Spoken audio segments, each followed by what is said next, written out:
Welcome to our 106th weekly webcast. If this is the first time you join us, welcome. If you've been with us before, welcome back.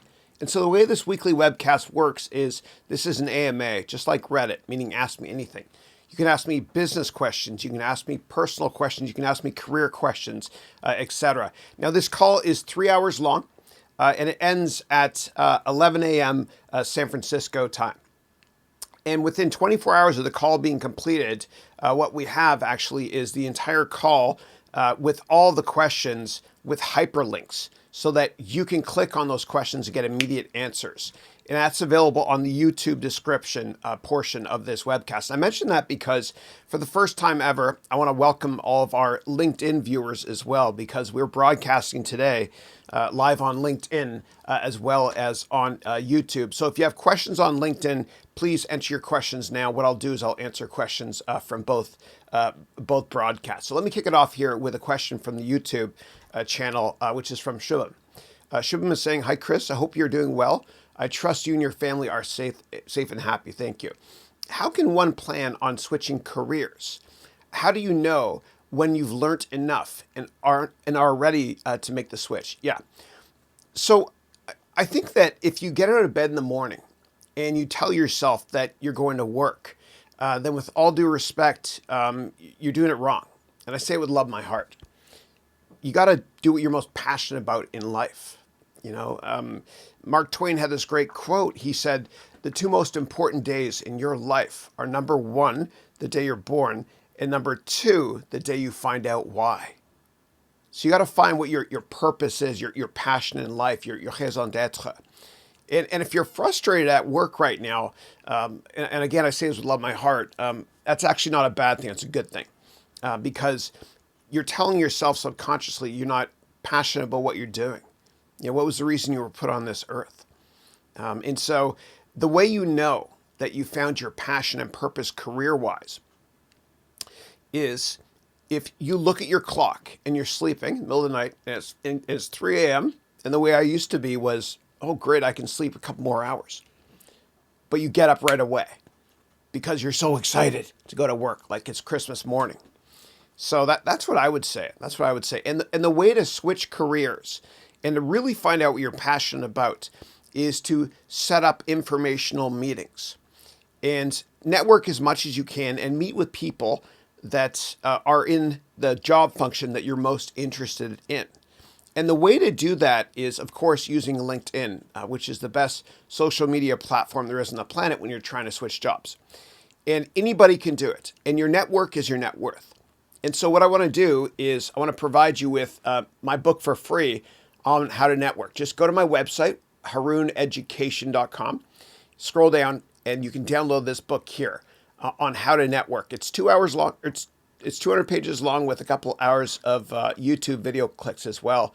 It's free, and I promise you, it'll help you network to find what you're most passionate about. And the way that you network using LinkedIn is you send an in-mail message to somebody that has something in common with you, and you keep the message very, very short. For example, John, hope all is well. I'm also from Mississauga in Canada. That's where I'm from. And I also went to the Toronto French School. I did. Please let me know. I'll be here in the Bay Area for the next couple of weeks. Please let me know if you have time for a coffee or a Zoom call. Thanks. You keep it short. And every single person on this webcast, I know that every single email you've ever received, you've opened. We all do. Of course, we can't say the same for every email. We don't open most of them anymore. So you want to keep it short. You want to find two elements in common that you have with this person. And don't tell them why you want to meet. And that's not being unethical at all. You just kind of want to, they'll get it. They'll know why you're asking. Because at one point in their lives, they were you 20 years earlier.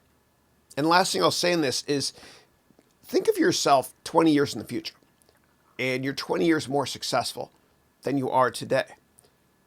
And somebody reaches out to you over LinkedIn and says they went to the same school, they're from the same hometown, and they remind you a lot of yourself 20 years younger. Would you take that meeting or that Zoom call? Of course you would. The thing is, we have to ask. Ask and you'll receive. It's prophetic. It's been true since the beginning of time. And I think one of the biggest issues when it comes to people entering the workforce, and I'll criticize myself too in hindsight, is when we're in high school or university, we work very hard, we get good grades, and we keep our heads down, and life works out well. Our parents are proud of us, and more importantly, we're proud of ourselves. And then you graduate and you start working in a company, and you keep your head down and you're working hard. But you start looking around and you notice that other people around you are getting promotions or raises much, much faster than you are.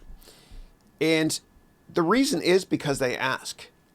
Nobody's ever made CEO or partner in a law firm or a venture capital firm. No one's ever made it to the top without asking over and over and over again. And so if you want to get a raise or a promotion, you have to ask.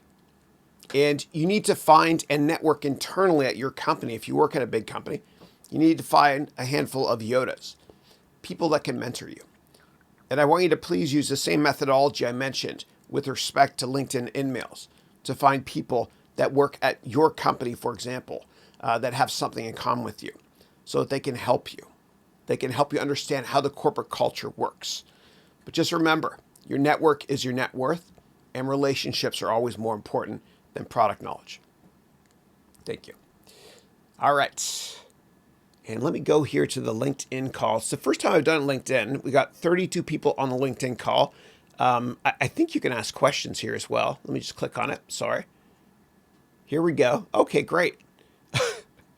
Okay, the first question is, what's wrong with your throat, sir? Okay, great. And I read every question, by the way. I don't ever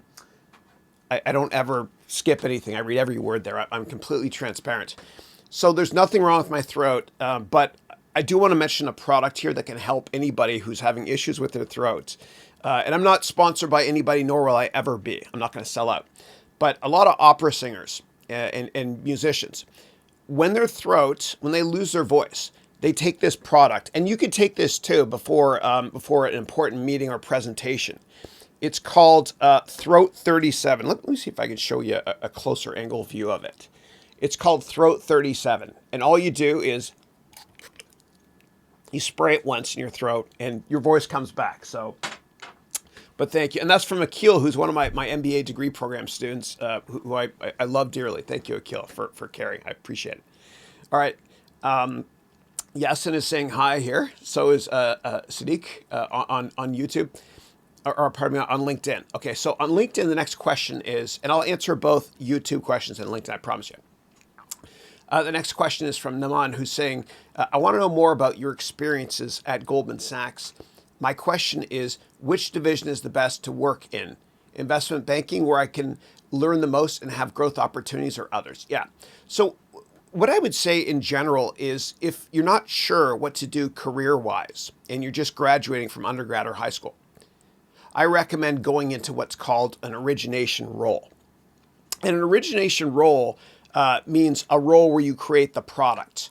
And this is going to be a generic answer applicable to all industries. And so if you create the product and you don't like creating the product, you can always move on to selling the product or marketing the product or trading the product, whatever it might be. For example, if you want to go into finance and you're not sure what role to take in finance, if you work in investment banking, which is in essence creating the IPO product or the M&A product, etc. If you do that and you're not happy with that career and you don't enjoy it making that product, what you can then do is you can switch to sell the product or market the product or deal with high net worth investors and try to tell them which product to purchase. So that's finance. Let's move on to consulting. So you can also work in the consulting industry for a firm like Accenture, where I used to work, or McKinsey, etc. And what you're doing consulting is you're creating the corporate strategy. And if you create the corporate strategy and you don't like it, and you don't like that role, you can always move on to selling that strategy or marketing that strategy or work in another type of role. And that's origination as well, consulting just like banking. The third and final thing I'll talk about from an origination perspective is if you go and work in the technology sector. So for example, if you go to Google and you're an engineer there and you create the product and you don't like R&D or engineering, then it's much easier for you to be able to move on to sell the product or to market the product or work in product management, whatever it might be, because you thoroughly understand how to create the product. And so the bottom line is, if you're not sure what you want to do, you can start working in an origination role, either in finance, consulting, or technology. Then you can move on to another role after that, if that's not your passion. The next question here was, I want to know more about your experiences at Goldman Sachs. Yeah. So I absolutely loved it. I had a great time there. I was really, really nervous when I first went there, to be honest, intellectually honest. So I grew up in Canada, and I got a job out of business school, actually, at Goldman Sachs. And I was so nervous when I went down there, man. And I remember during the training program, and they were really, really nice too. They were cool. They don't hire the smartest people, but they hire people that get along. The culture is fantastic. It is. But I remember during the training program, I thought, if I don't say anything, people might just think I'm dumb. But if I start talking, they'll know I'm dumb. So I was really insecure when I first started. But everybody's very, very nice there. Wonderful people. And something that kind of helped me a lot with that transition to Goldman was a chart that changed my life. And I hope it changes your life as well, or at least helps you out. So let me, I have this menu here. Okay, and by the way, as a teacher, I believe that, we're there to inspire people and help people, but I'm also like a waiter, and I'm there to provide you with a menu of options, and you pick what you want. So, but I want to draw on the back of this menu here. Okay, so this chart might change your life. And let me get a better camera angle here with my foot pedals. Okay, here we go. Yeah. So on this axis here, the x-axis is your age. And on this y-axis here is give a darn. So when you're younger and you're down here, you don't give a darn.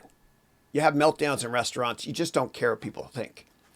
Then when you're older, you also don't give a darn. Older people don't have confidence problems. The problem is this, and this is the problem with me when I worked at Goldman, actually. When I was in my 20s and 30s, I was up here. I gave a damn what people thought of me. And it's a very dangerous place to live, and a very unhappy point of my life as well, because I was very insecure. And I call this the triangle of despair. And you need to avoid this triangle of despair at all costs, please. And so the most successful entrepreneurs live at this level here. Remember, age, give a darn. They live at this level here. They don't care what people think of them. I'm not saying they're rude or disingenuous. I'm just saying that they just don't care, because they focus on their business and what makes them happy, instead of wasting their time like I did living up here, which took away from me trying to find out what my passion was in life. And I care what people thought. I was insecure. And I cared what people thought of what company I worked at, the clothes I wore, etc. Then I said, screw it. Like Sir Richard Branson says, screw it, let's do it. And he's awesome too. He doesn't give a damn. He's got long hair, no high school degree. He's the best. Love that guy. But the best entrepreneurs live here. Okay, the Mark Benioffs of the world, Bill Gates, Oprah Winfrey, etc. They live at this level. And I challenge you humbly, and I say with love in my heart, to try to live at this level here, so you can live your life on your own terms. Because as Dr. Seuss said, those who mind don't matter, and those who matter don't mind. And so in hindsight, I wish I could have told myself, don't pick a career because you care what other people think of you. Otherwise, you'll always be their prisoner in your own mind. Do what makes you happy. Do what you're passionate about. What was the reason you were put on this earth? All right. Next up from LinkedIn, questions from Jennifer. It's saying, hi, Chris. Hey, how are you? What are your favorite resources for creating engaging culture for both employees and for patients? We are an outpatient physical therapy practice. Yeah. So I have a book that I wrote called How to Motivate Employees. And I recommend you check out that book. And I dedicated the book to the best manager I've ever had, which is Lisa Shallett, who is a partner at Goldman Sachs. She's awesome, but she really really taught me how to create a great corporate culture and how to motivate employees in general. So again, it's called How to Motivate Employees. You can also check it out on Udemy if you want to as well. And I don't want to start selling courses here, sorry. So that's what I would say. Yeah. But in general, when it comes to a corporate culture, I like to hire people that get along with everybody, and I hire very slowly and I fire quickly. Okay. Or I'm supposed to fire quickly, but I don't, but you're supposed to. And the reason I hire very, very slowly is because one bad apple, one bad hire can destroy the culture of an entire firm. It makes it not fun to go to work. And so I look for people that love the job and they don't see it as a job, they see it as a passion. And I also look for people that are team players and just fun to hang out with as well. Yeah. And I always have a no bullying culture, kind of like in classes when I teach live during the evenings when I used to, and during my MBA degree program now that I teach, there's a no bullying culture. And 2 strikes you're out in terms of my employees if you bully others. But if you take your time and have each employee at your firm interview potential new hires 3 or 4 times each and have them intern first, then the likelihood of you hiring somebody that's going to pollute the culture of your firm goes down materially. It does, yeah. Okay. All right. Next up, and I'll do one more from LinkedIn, then I'll go to YouTube. I promise, YouTube questions. Okay. All right. Next up is Diana, who's saying, hey, Chris, please provide ideas for engaging audience on virtual presentations. Yeah. Thank you for asking. I appreciate it. So one thing I recommend if you're doing a Zoom call is to make sure you have the lighting perfect. And I'll show you my setup really quickly. And by the way, you don't need to have expensive equipment because your cell phone is good enough. That's right. And if you don't believe me, go back and go to Udemy's. There's a company called Udemy. It's an ed tech company. You can go to their Instagram page, and they interviewed me. And the video they interviewed me with, all I used was my iPhone. That's it. So in terms of the setup, and let me show you this angle here. So you need to have one light on each side, okay? It's kind of like the sun outdoors is one light, and then people hold up those reflectors outdoors as well, called the fill. So one light on each side.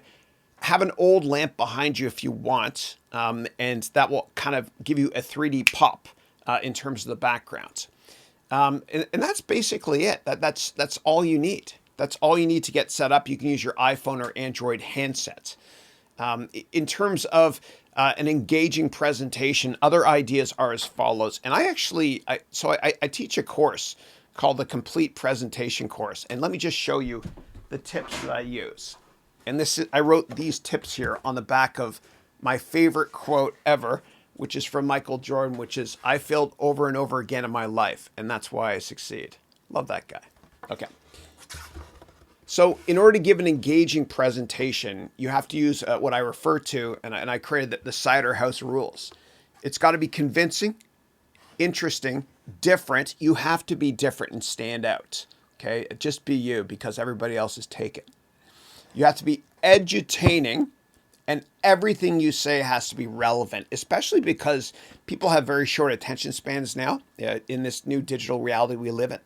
So before every bullet point, I want you to ask yourself 2 words. And think of Miles Davis. Miles Davis had that great song called So What? It's called the So What test. Ask yourself, so what? Is this relevant or not? And I wear my heart on my sleeve. Like this is my license plate on my car. And I'm not driving much these days because of COVID, so I took the license plate off in the front. It's got to be edutaining, entertaining, and educational as well. And just have fun with it. Just have fun with it as well. And you got to tell yourself also that you just don't give a damn what people think of you. You know, when you're up there presenting, you don't care. And by the way, if you're presenting or if you're watching somebody present and they stumble, you know what happens? The audience loves them even more because they're just being themselves. So just be you. because everybody else is taken, and enjoy yourself when you get up there. I do use a lot of visuals as well and a lot of props when I present.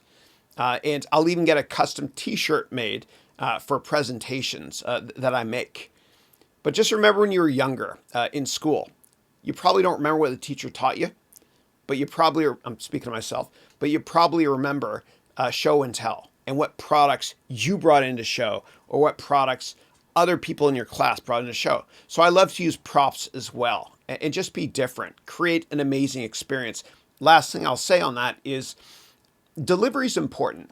And Maya Angelou had this wonderful quote. She said, "People might not remember what you said, but they'll never forget the way you made them feel." Just have fun up there. And don't give a damn what anybody thinks of you as well. All right. So what I'm going to do now is I'm going to go back to YouTube and I'll go back to LinkedIn. I'll alternate questions here. Okay. All right. Next question is, what do you think about the feat Google achieved of going carbon neutral recently? God bless them. God bless them. Good for them. They are a model company. And they've actually stated that employees are not going back to work until July of 2021. And I remember when I invested in Google and the IPO prospectus I read back in 2004, inside it said, "Don't be evil." And I thought that's a wonderful corporate culture message. And it's not just talk. The corporate culture at Google is fantastic. It's getting a bit bureaucratic now because it's getting bigger. That's cool. But Larry and Sergey, the founders, they decided to pull out of China. I think it was in January of 2011. And the reason they did was because Sergey Brin grew up in communist Russia. And he despised the fact that he couldn't be himself. And in China, what was happening was Google searches were being monitored and there just wasn't freedom of speech, so to speak. And so they pulled out, which actually hurt them quite a bit in China for obvious reasons and helped Baidu. And so I think that Google is an ethical company. I do. And I love the fact that they're cognizant about the environment as well because we're all in this together. Yeah. Okay. Next question is, how can one approach people on LinkedIn in order to get referrals for jobs? Yeah. So I believe that if you see a job opening online, that applying for it it's too hard because every time you see a job opening and you apply, thousands of others apply. So how do you get your point across? How do you get a leg up on the competition? Well, the best way is to network using LinkedIn and find people that work at that company and network with them and help them in their careers as well. And I'll tell you how in a second. Help them in their careers as well, and then ask them to introduce you to somebody in human resources or another department or the department that's hiring. And so within LinkedIn, you can easily send emails. As I mentioned before, keep it short and sweet. Mention what you have in common with somebody, and then just ask for a quick Zoom call or a coffee meeting in a more normalized post-COVID environment. Now, when you go to this informational meeting, what happens is this. The first 20 minutes or so, just be yourself and talk about what you have in common with that person. And by the way, before every meeting you have for the rest of your life, what I want you to do, please, is go to Twitter and see who that person follows. Because it'll help you from a networking perspective to just kind of, break the ice. And let's say they follow certain baseball teams. You can talk about that. Sports is wonderful boardroom talk. And you can break the ice that way. And 20 minutes into that networking meeting, they're going to very, very politely say to you, why are we meeting? What's the purpose of the meeting? They'll say it nicely.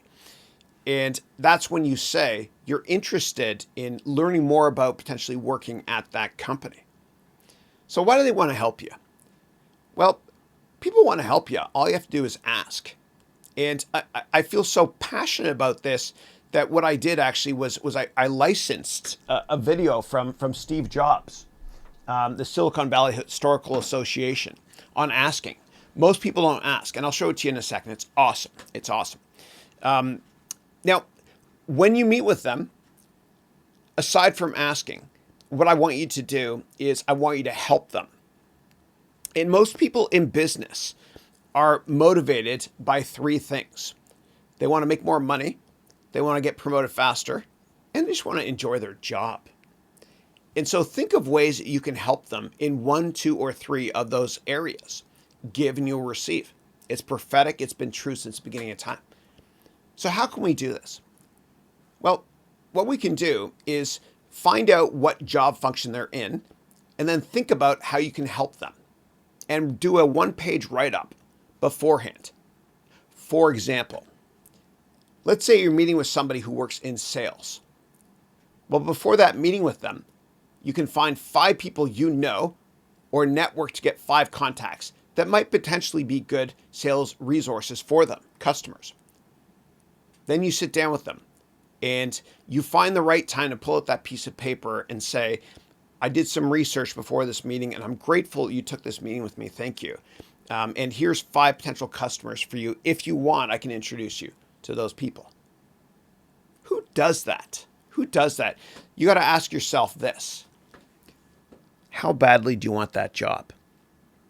So that's if you're meeting with somebody in sales. If you're meeting with somebody in operations, what you can do is you can find out certain technologies or apps, for example, that could make their life easier. Right? There's an app for everything or an API for everything they say these days. So beta test that application and bring it in on your laptop, your iPad, your Android handset, etc., to help them that way. There's so many things you can do to help people in meetings. Now, I want to show you this video from Steve Jobs on no one is smarter than you. And once you realize this, once you get this into your head, and I say it with love in my heart, you'll never be the same. But I feel so strongly about this video that I actually licensed it. So let me go off script here, as I always do, and see if I can actually pull it up. Give me 1 second, please. I licensed it for 2 years from the Steve Jobs Historical Association. All right, so let me do a quick search here. And you can do a search on this as well. Go to my YouTube channel and just search for Steve Jobs. All right, here we go. Life-changing advice from Steve Jobs. So when you grow up, I'm going to put this full screen. I'm going to get rid of my ugly mug on this screen.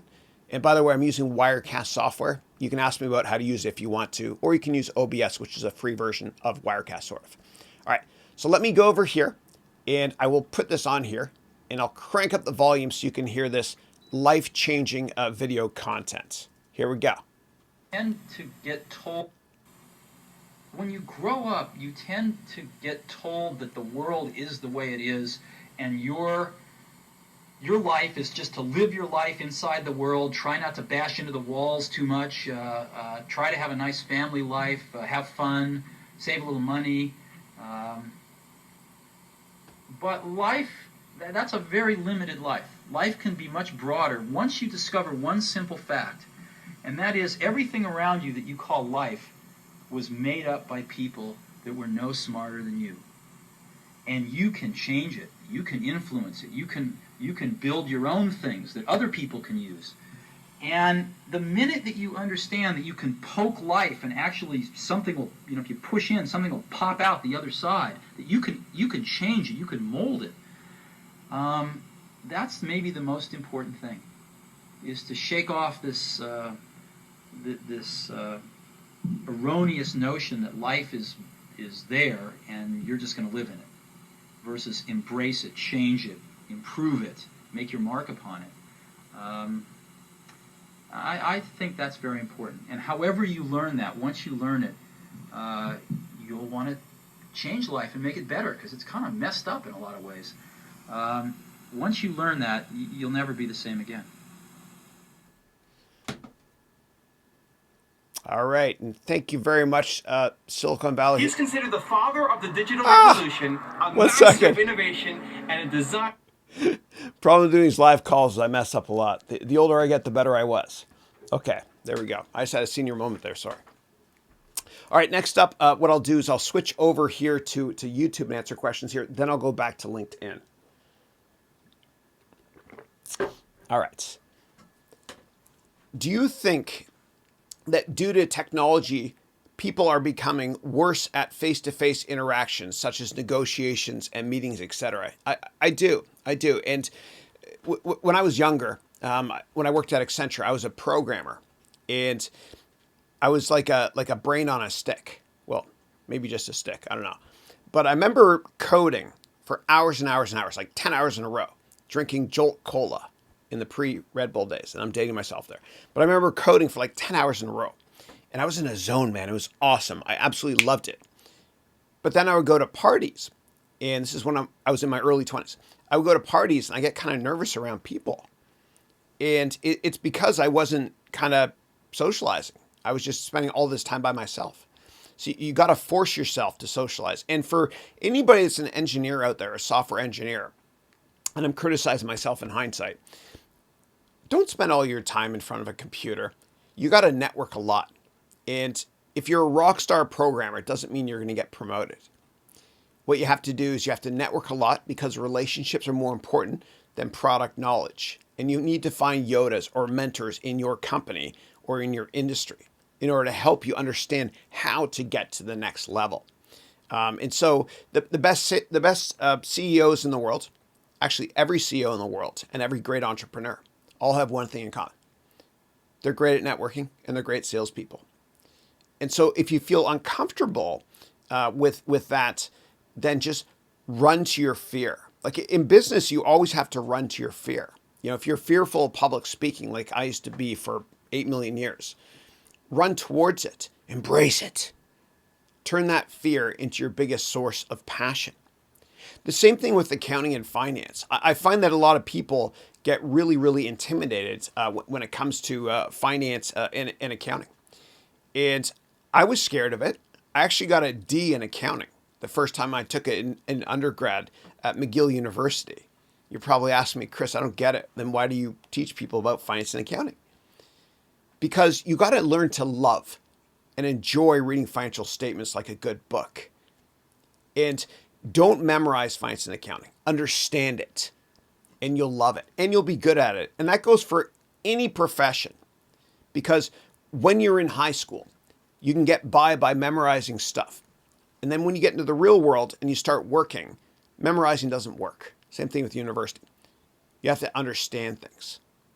So the bottom line is, if you have a fear in business or in life or career-wise, run towards your fear, because I promise you, your competition has the same fears. They probably just don't tell you, but they're probably fearful as well. Run towards your fear so you can beat the competition and embrace it and turn that fear into your biggest source of passion. All right. Next up, I will go to LinkedIn. Question is, what is the best advice for a recent international graduate who wants to break into Wall Street for a research position? What are the certain skills expected to possess? Yeah. So if you want to break into Wall Street or any financial region in the world, you have to network aggressively.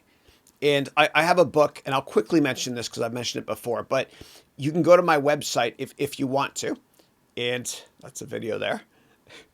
You can go to my website, harouneducation.com, and scroll down. And you can download this networking book. I promise you it'll help you materially to get that coveted job in finance, if that's what you're passionate about. And what I would also recommend is that there's no textbook that will teach you finance and accounting. The best thing you can do is to read the Wall Street Journal, or better yet, the Financial Times. Read it every day. Don't read articles on what stocks to pick, because nobody is smarter than you. And I want you to always do your own research, because everybody's got a bias. But I want you to read articles on why interest rates are up or down. Why did the price of oil go up or down? You know, what is happening with XYZ trade war, etc. And that's real life practical stuff. I find that a textbook in university won't teach you anything, which is why I do what I do. University is too theoretical. You'll never use supply and demand graphs unless you're an economist, right? Not many people are economists. But let me show you how to access newspapers for free. Yes, I'll never get sponsored, but I don't give a damn. Okay, I won't sell up. But let me show you with the Financial Times, because it's awesome, okay? So what you do is this. You go to ft.com. This doesn't work for all newspapers, okay? All right. So here we are on this page. And let me find an article that's worth reading. Okay, here we go. Fed fleshes out new monetary policy to mixed reviews. Let me make it a little bit bigger here. Okay, great. And hold on a second. I want to make sure record. Okay, good. Yeah. So as you can see, I clicked on that article and now I have to pay for it. Okay. And so here's what you do. You take the title of the article. Okay. Again, I clicked on it and asked me to pay. You go into incognito mode. You paste it. Here it is here. Okay. In Google, you click it and now you can read it for free. Why does this happen? Doesn't work with every newspaper. Why is this the case? Because the Financial Times, who will never sponsor me, but that's cool. Whatever, it is what it is. I just want to help you, the student, the customer. The Financial Times knows that if they don't make all this stuff that they publish indexed by Google, the search engine, then they won't get as many clicks, followers, subscribers, etc. So that's what you can do. Again, you copy the title of the article. You go into incognito mode and you search for it within Google or Bing if you work at Microsoft. I'm so sorry. Okay, cool. So hopefully that's helpful to you. Thank you. All right. Next up, Gregory is saying, hello, Chris. Hope everything is okay for you and your family. Gregory, thank you, Gregory. Gregory usually comes onto my YouTube call, not the LinkedIn call. And I smile when I see your name because every time I see it, I think of that awesome character, Gregory, from the best business program on television, which is called Succession, which is sort of about Rupert Murdoch. Sort of, yeah. Great show. Check it out. All right. Next up, Sahil is saying, any advice for marketing for my new startup called Simple Cryptocurrency Exchange? By the way, your cryptocurrency course inspired me to start this company. Thank you. I appreciate that. Thank you. So when it comes to marketing, I think YouTube is the only gold rush in history that costs you nothing to make the product. And YouTube is also the only gold rush in history where you can get immediate access to billions of potential customers immediately. So I think a great way to market yourself, your product, your service, whatever it might be, is to create YouTube videos. And as Seth Godin said, you already have everything you need to build something far bigger than yourself. You have a cell phone? Yes. Do you have internet access? Yes. You can make YouTube videos. It's really, really easy to do. And so I would set it up so you make at least one YouTube video a week, and you can repurpose your content as well on multiple platforms. And I want you to think like a thought leader and opine or publish videos on your thoughts on certain cryptocurrencies. That's what I would do. And I would do it weekly to start out with, and then maybe daily if you want to go down that rabbit hole, which is what I've done. I vlog every day, and I will for the rest of my life. So that's what I would say. And when you market your stuff by creating these YouTube videos, be very intellectually honest as well and objective, and do your best to actually help people that are watching not get scammed by cryptocurrencies. I was so disillusioned with crypto. So I spent 6 months of my life making the complete cryptocurrency course. And when I started doing it, I was a 7 out of 10. I was bullish, positive on cryptos. Then by the end of making it, I was a 3 out of 10. And I realized that most cryptocurrencies are an absolute scam. And there's only a handful that are great long-term investments at this point right now. And so for me, it's a big pain point, actually, cryptocurrencies, because it kills me how many people are unethical trying to pitch certain cryptos. I know you're not doing that. You're pitching a crypto exchange, which is awesome. But let me show you how bad it's gotten in cryptocurrencies, okay? And I'm going to wing this like I always do. And I'm going to go to my YouTube channel. All right, hold on one second. And I'm going to show you comments. All right. And so what YouTube does a really good job at is they hold for review comments. And so I have 6 hours of that 24-hour course I make free on cryptos on the internet here. And there are all these are people pitching their own business, their own cryptocurrencies, etc. And a lot of them provide links and all this stuff. And this here is flagged by YouTube because YouTube realizes that there are so many people trying to scam each other here. So these are comments that will never make it to my, look at this, some guy even asked you to send him money and his phone number, etc. So it's a lot of cryptos are an absolute scam. So if you could come across as the voice of reason, somebody that can give honest advice, people love that. People love that. It's kind of like, and I'm an open book, as you all know. If you just go to YouTube and do a search on, and let me go into incognito mode, okay? Do a search here for Motley Fool YouTube, okay? It's a research service right here, okay? Then you can go to videos, and then right here, number 3, this is mine. My thoughts on the Motley Fool. And I'm not criticizing Motley. Stop spending hours. That's a commercial, sorry. I'm not criticizing Motley Fool per se, but I'm criticizing the whole notion of people taking advice from others when it comes to investment advice or cryptocurrency advice, etc. So just be honest and give your honest opinion on all this stuff. Be objective, be a thought leader, think like a thought leader, and opine a lot. Last thing I'll say about this, actually 2 more things. There's this guy named Gary Vaynerchuk, and he's awesome. And Gary V, what he does is he has this media empire. He's great. He's great. What I want you to do is I want you to go to his webpage and then always scroll down to the bottom to see what social media icons he has, in what order. And so right here, number 1, the most important social media platform is Instagram. And I'm going to do Instagram Live starting next week on this as well, not just YouTube and LinkedIn. Then YouTube, Facebook, Twitter, Snapchat, which I haven't figured out because I'm like 8 million years old, LinkedIn, and then here podcasts. And he got rid of Method, and I agree with that too. I got rid of Method as well. But what he does, Gary V, is he repurposes content. And so go to his website and read this presentation called 86 Pages of Insanity. And it will really help you understand. Here it is here. It will really help you understand what the, how to come up with a social media, it used to be right here. Hold on a second. How to come up with a social media a strategy. It's here somewhere. You can find it in here. It's 86 pages of insanity. You can click through it. But what he talks about is he talks about the content pyramid. So you start off with maybe a YouTube video, and then you repurpose, you copy parts of it, and you automatically have it sent to LinkedIn or Twitter or Instagram or Snapchat or TikTok or whatever it is. So you can work smarter and not harder. Write once, read many. And Nintendo's been doing this since the beginning of time. It's fun talking about Nintendo. Nintendo's been taking their older games and repurposing them on different platforms. All their great old Mario titles, Zelda titles, etc. And it's a high margin business for them because they do that. And they don't cut the pricing point as much as others do too. It's amazing.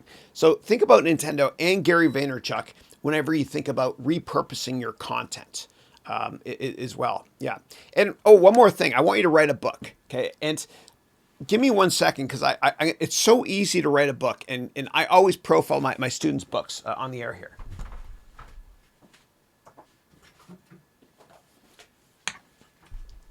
So whenever one of my students writes a book, I buy it on Amazon. I support my students. You can't send it to me. I always want to support you and buy it.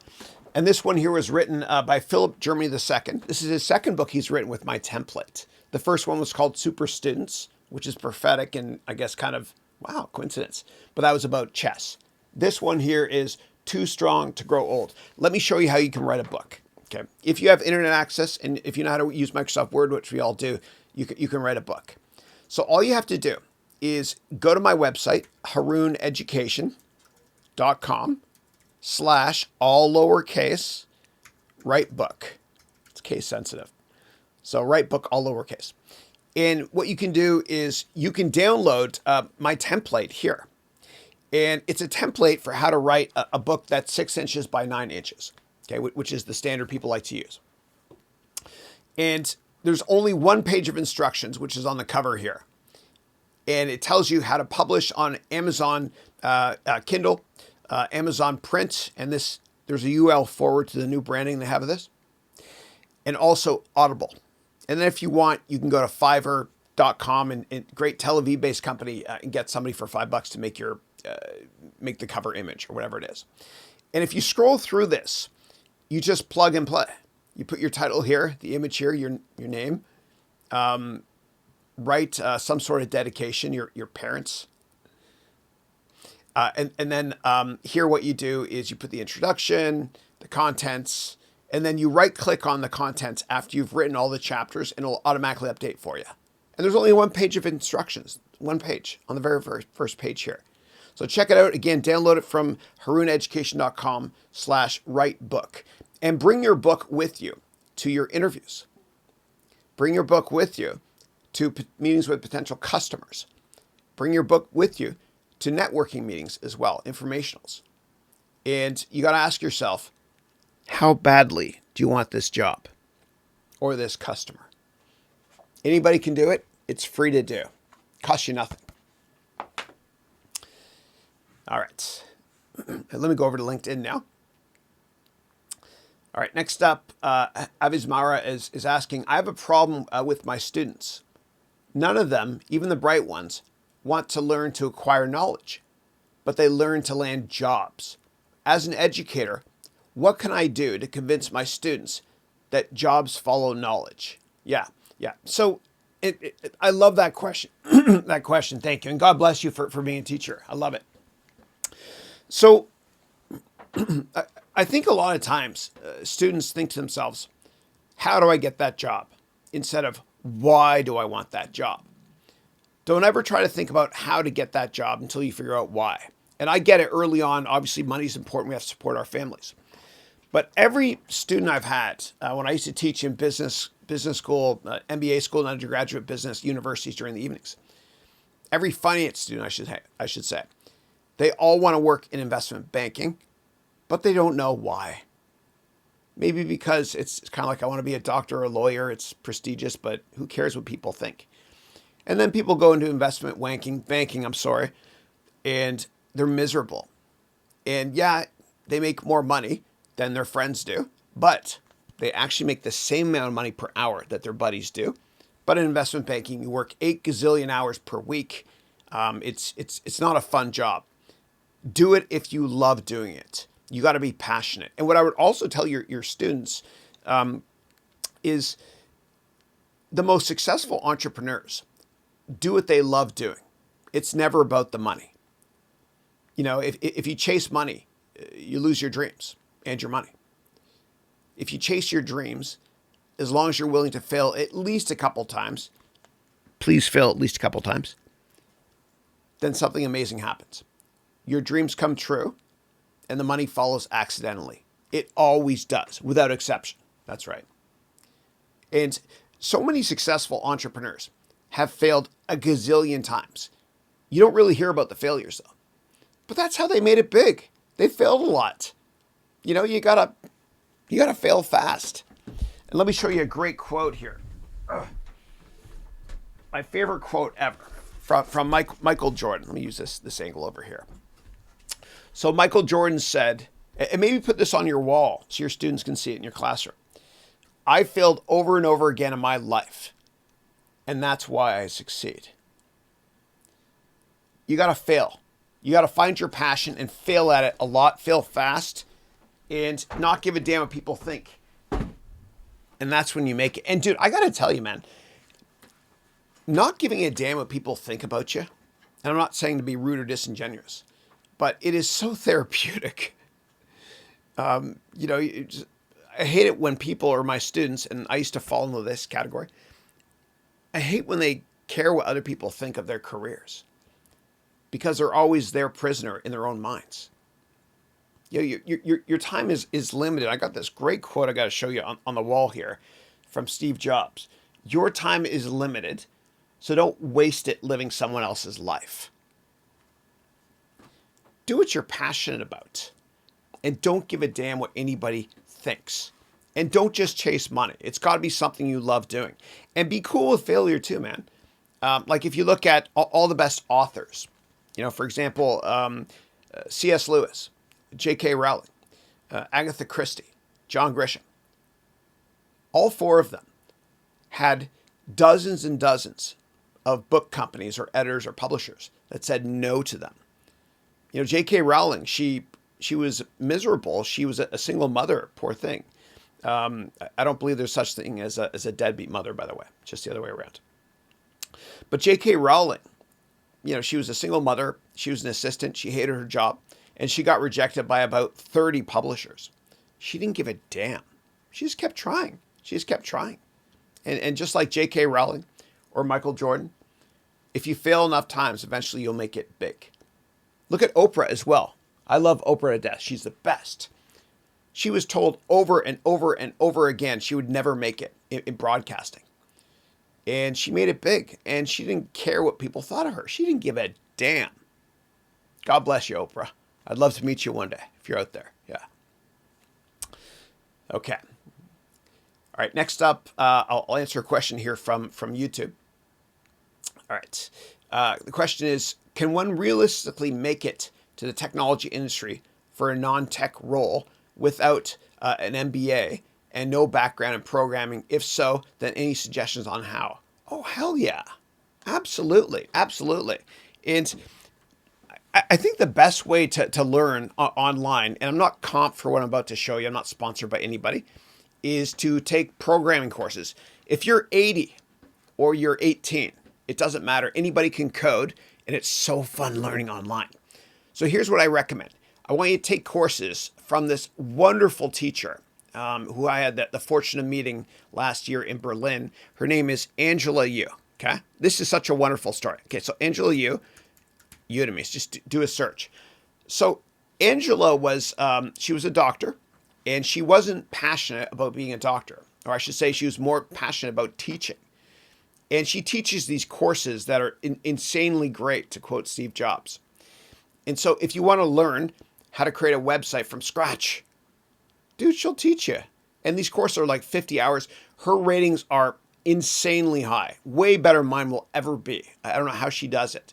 And a lot of my students take her courses on how to create a website or how to create iOS apps, etc. And they're like, oh my God, this is fun. I was learning, but I didn't know I was learning. It was edutaining for me. And they get the jobs of their dreams in technology for taking courses like this. For example, again, I'm not comp, I'm mentioning all this stuff. Udemy has an algorithm for their courses. If my courses suck, which a lot of them do, they just won't sell. Okay, but she's great. I would check that out. Also, check out, there's another guy named Rob Percival. Okay, and they're both based in England, which means they speak gooder than I do. It's true. They always sound more intelligent than me. But you can also take courses from Rob on how to code as well. And he's dope. He's awesome. He's a great guy as well. He actually mentored me years ago. I went to visit him at Cambridge. Good guy. So that's what I would do. I don't think that you have to get a degree from MIT or Stanford or Carnegie Mellon or Waterloo in Canada. Represent. That's where I'm from. To become a programmer. I think you can learn online. And the beautiful thing is this. Great technology companies don't require you to have a university degree anymore. It's true. Want to work at Google? You don't need that university degree. You want to work at Facebook? Same thing. Don't work at Facebook. If you want to work at Apple, same thing. You don't need a university degree. Same thing with IBM. IBM, I mean, that company is like 8 million years old. So you don't need that. You don't need a degree. Same thing with Wells Fargo and a lot of the big banks now as well. What do you need? Well, you need the ability to network a lot. And I believe that your network is your net worth. If you want my free book on networking, go to my website. You can download it from there, harouneducation.com. Your network is your net worth. All right. Next up here, what is the best way? Cameron's asking, what is the best way on LinkedIn to invest in pre-IPO? Which pre-IPO company do you recommend? Yeah. So there's a website called Second Market, and there's a bunch of others as well. And it gets complicated because a lot of times if you want to invest in privately held companies that are backed by venture capital firms, pre-IPO, you have to get approval from the board. And the board has what's called the ROFR, ROFR, which stands for Right of First Refusal. And so they have to kind of approve you if it's a sizable investment. Aside from that, I'd be careful, man, because it depends on the share class as well. So the way it works is this. If you buy stocks in the stock market, you're usually buying common shares, okay? Basically, you're the lowest of the low talking about myself when I buy stocks. Okay? But when you buy stocks for private companies, you can buy common shares or preferred shares. And just like the name preferred, you get preferential treatment. The common shareholders can easily get diluted, big time, in these private companies. So if you're going to do it, I want you to get the investor offering memorandum, and I want you to hire a lawyer to read it. It's a worthwhile investment, I promise you. And you got to be careful with private companies too, because it can take forever to get a liquidity event to be able to harvest that investment, meaning a company buys it in M&A or if they go public. Just be really, really careful about that, please. And don't ever invest in any product without reading the investor offering memorandum first. Now, if you want to get access to a lawyer for only $15, I'm not sponsored by anybody, nor will I ever be. Okay. But what you can do is you can go to this website, which is called LegalZoom. And for $15, I think you got to sign up for 6 months. You could set up a call to talk to any type of attorney. For $30 a month, maybe it's a little bit more now. This is what I do. You can talk to them about setting up trademarks or copyrights or patents. I don't do patents, but I do trademarks and copyrights a lot. Yeah. So anyway, I would check that out. And also, like I don't think that any of us should do our own taxes if you're making money. And the reason is because there's a lot of loopholes you just don't know about because the tax code changes all the time. And so an accountant is a great investment. Last thing I'll say in this is this. Ask your accountant also, should I invest in this company? And they won't give you investment advice, but they will tell you, the tax consequences of you investing in it, or if you can put it into your retirement savings program before you invest. Because once you invest, it's hard to move that into your retirement account. You kind of have to do it before, if it's applicable to you in the country you live in. Yeah. All right. Next question here. What is the most valuable lesson you learned in your professional career? Yeah. So I would say follow your passion, follow your heart. Do what you love doing most in life, and don't give a damn what anybody thinks of you. It's your life. Our time is limited here, as Steve Jobs said, so don't waste it living someone else's life. Do what you love doing. Do what you're most passionate about. I don't care how old or how young you are. You can always reinvent yourself and start a new career by networking aggressively. But just do what you love doing. Otherwise, you know what, man? You'll be miserable for the rest of your life. It's not fun spending all your time doing something you hate doing. And I remember when I was a kid, I would laugh so hard until it hurt. And then I started working, and I didn't laugh like that with my buddies anymore. It's maybe I think it's because I went into a career I wasn't that happy about. I was miserable. But I did it because I was insecure and I wanted to impress other people. The only person you have to impress is yourself. Follow your heart, because if this works, this will work much, much gooder as well. Yeah. Next up, Shubham is saying, thank you, Chris, for answering all of our questions so generously. You're the best. Thank you. And God bless you. Thank you. You're the student and the customer's always right. So I appreciate that. Okay. All right. Next question I'll take from LinkedIn here, which is, I come from a technical background, being a computer science graduate, but I would like to switch careers and go into the management side, as I believe technology is not an area I would like to build my career in. Could you suggest an approach for this? Yeah. So in Silicon Valley here, in venture capital, the industry I used to work in, we used to always say that it's easier for a technology person to switch careers to get into finance than it is for a finance person to switch careers to go into technology, for example. So I think it's a lot easier than you think. And what I recommend doing is to network aggressively and go to my website, download my networking book. HarounEducation.com is the website. And I promise you it'll help you. It's a couple hundred pages, plus a few hours of links to YouTube videos that I created, because your network is your net worth and relationships are more important than product knowledge. Thank you. Okay. Next up, a question from Ray from YouTube here, who's saying, "Hi, Chris. Assume that by accident you meet a very important person at a conference and exchange business cards. You want to be a supplier of services to this company. How will you approach him after that?" Yeah. So whenever you meet somebody in business or you go to a conference and someone's presenting, what you have to do that evening immediately is connect with them in LinkedIn. So you can have a quick little introduction commentary as well for the LinkedIn connection request. Say, pleasure meeting with you today. I enjoyed our conversation. Or pleasure watching you present today. You really inspired me. Connect with them that way. Then what I want you to do is make sure you have an amazing LinkedIn profile. And you can take my courses or courses from other people on how to create a great LinkedIn profile and a great resume, etc. And then what you can do is a couple of months later or a week later or right away, send them a message and find one or two things you have in common with them, if you can, by looking at their LinkedIn profile. And mention that in an email and then ask them for a meeting. Or better yet, because there's a whole notion of give and you will receive. It's propheticum and true since the beginning of time. Find a way to help them. Okay? Find a way to help them. And you can help them by finding customers for them before you meet with them. Or help them by looking into certain applications they can use to make their job much, much easier. Who does that? Nobody. How badly do you want that job? That's what I would say. Yeah.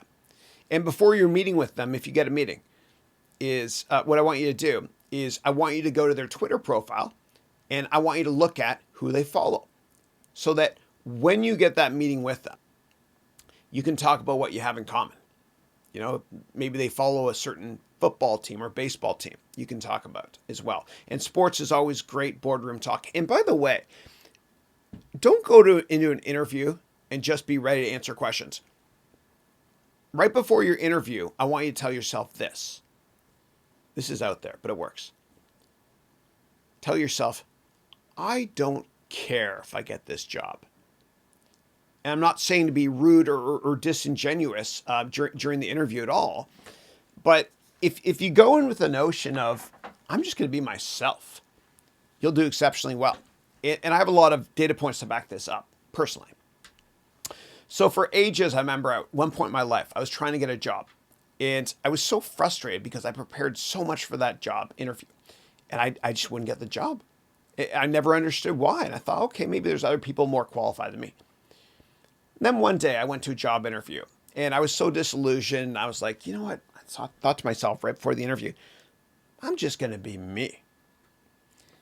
And we talked about sports, the weather, the Academy Awards at the time. That was relevant. And we just bonded. And I got the job.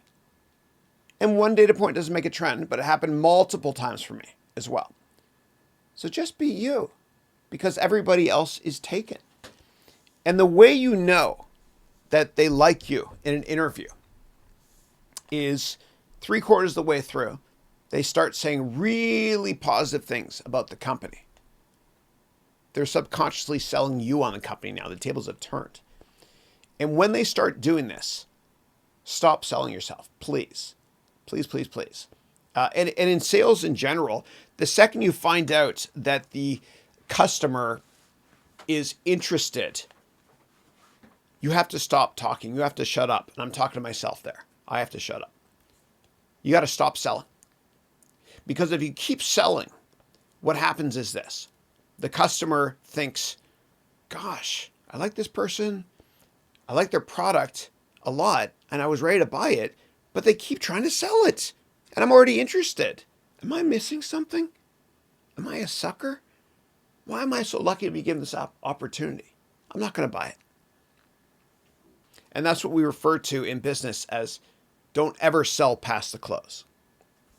So with these meetings, number one, you want to bond, then start selling the product or service, whatever it is. And the second you sense they're interested, stop selling. Change the subject. Okay.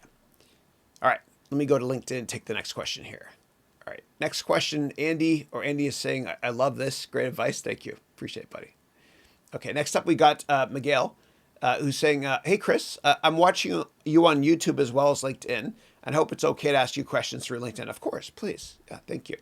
I just wanted to ask you what you think about bootstrapping with startups, and if you think it's a must to get funded in order to succeed. Thanks. Yeah, thank you. I appreciate that. Thank you, Miguel. So for those of you not familiar with bootstrapping, it basically means using your own money to fund a startup. So I think you can do it, but just don't use credit cards, please, because if your credit rating goes down, you can't provide for your family and buy that house one day or whatever it might be. It's tough. It's tough. Secondly, I don't ever want you to get a loan to start a company. Why? Because banks are chicken. They're chicken. And if you're 1 or 2 days late with this loan, what they can do is they can literally take your house away and your car, etc. So talk to a lawyer first and register your company so that if you default on a loan, they can't hurt your family and your quality of life. But my favorite approach is to try your best to get high net worth investors to invest in your company. Not venture capital initially, high net worth initially. Because high net worth investors, the sales cycle is quite short. It's not bureaucratic. You're talking to the rich person who decides to invest or not invest. With venture capital firms, which you'll do later, not early on, they can be so bureaucratic and all the partners have to say yes, etc. So I would start with high net worth investors. And I don't want you to use just your own capital initially, because I don't want you to be put under pressure. And I want you to, enjoy your family life and life in general. Starting a company is one of the most important, non-personal decisions you'll ever make. And I just want you to be mindful of that. As a result, I don't want you to put your standard of living at risk. I want you to network a lot and find high net worth investors that might potentially invest. And the way to do that is you can read my networking book for free, which you can download from my website, harouneducation.com. Okay. Next question I'm going to take here from Ray on YouTube, who's saying, I face 3 options. I can start some business and fail 10 times, but this will mean also losing at least $150,000. Or I can start learning IT stuff and change careers, but this will mean half a year without salary, and then 1/3 of which I was getting till now. Or third option, stay in the field, which is international business with a high salary, but you're not as happy with. Yeah. So I think the answer is pretty easy. What do you enjoy most? And I don't think that you have to quit your job to learn new skills like programming. Au contraire, you can actually take courses online, like Udemy courses or whatever it is. And if you want to get great skills in technology, you can take courses from Angela Yu. Just search for Angela Yu and then Udemy, or Rob Percival. And they'll teach you how to program really, really quickly. You don't have to quit your company. You don't have to quit. You can just do it on the side. It's fun too. Get up an hour earlier every morning and do an hour of their courses each morning. Rinse, lather, repeat until it's completed. Yeah. But it's got to be fun for you. You got to enjoy it. If you don't enjoy it, that's not the career for you. Yeah. All right. Next up, and I'll go back over here to LinkedIn. Gamar is asking, when someone first wants to get a connection with you in LinkedIn, what do you look in them? Do you check them out? I do sometimes, more often than not now, because I've got, as of now, 27,000 or so contacts. And once you get to 30,000, you're not allowed to connect with anybody else. So I just look to see if we have something in common. If they mention that they're a student of mine, of course I connect, that sort of thing. Yeah. All right. And then you had a follow-up here. Do you check their connection? Sometimes I do, actually. Yeah. Your network is your net worth. And so sometimes I'll check out who else they're connected with that I also know. And that kind of gives them, for better or for worse, instant credibility in my mind. Yeah. You got to have a great LinkedIn profile. and a great resume is, of course, obviously. But I think LinkedIn is much more important.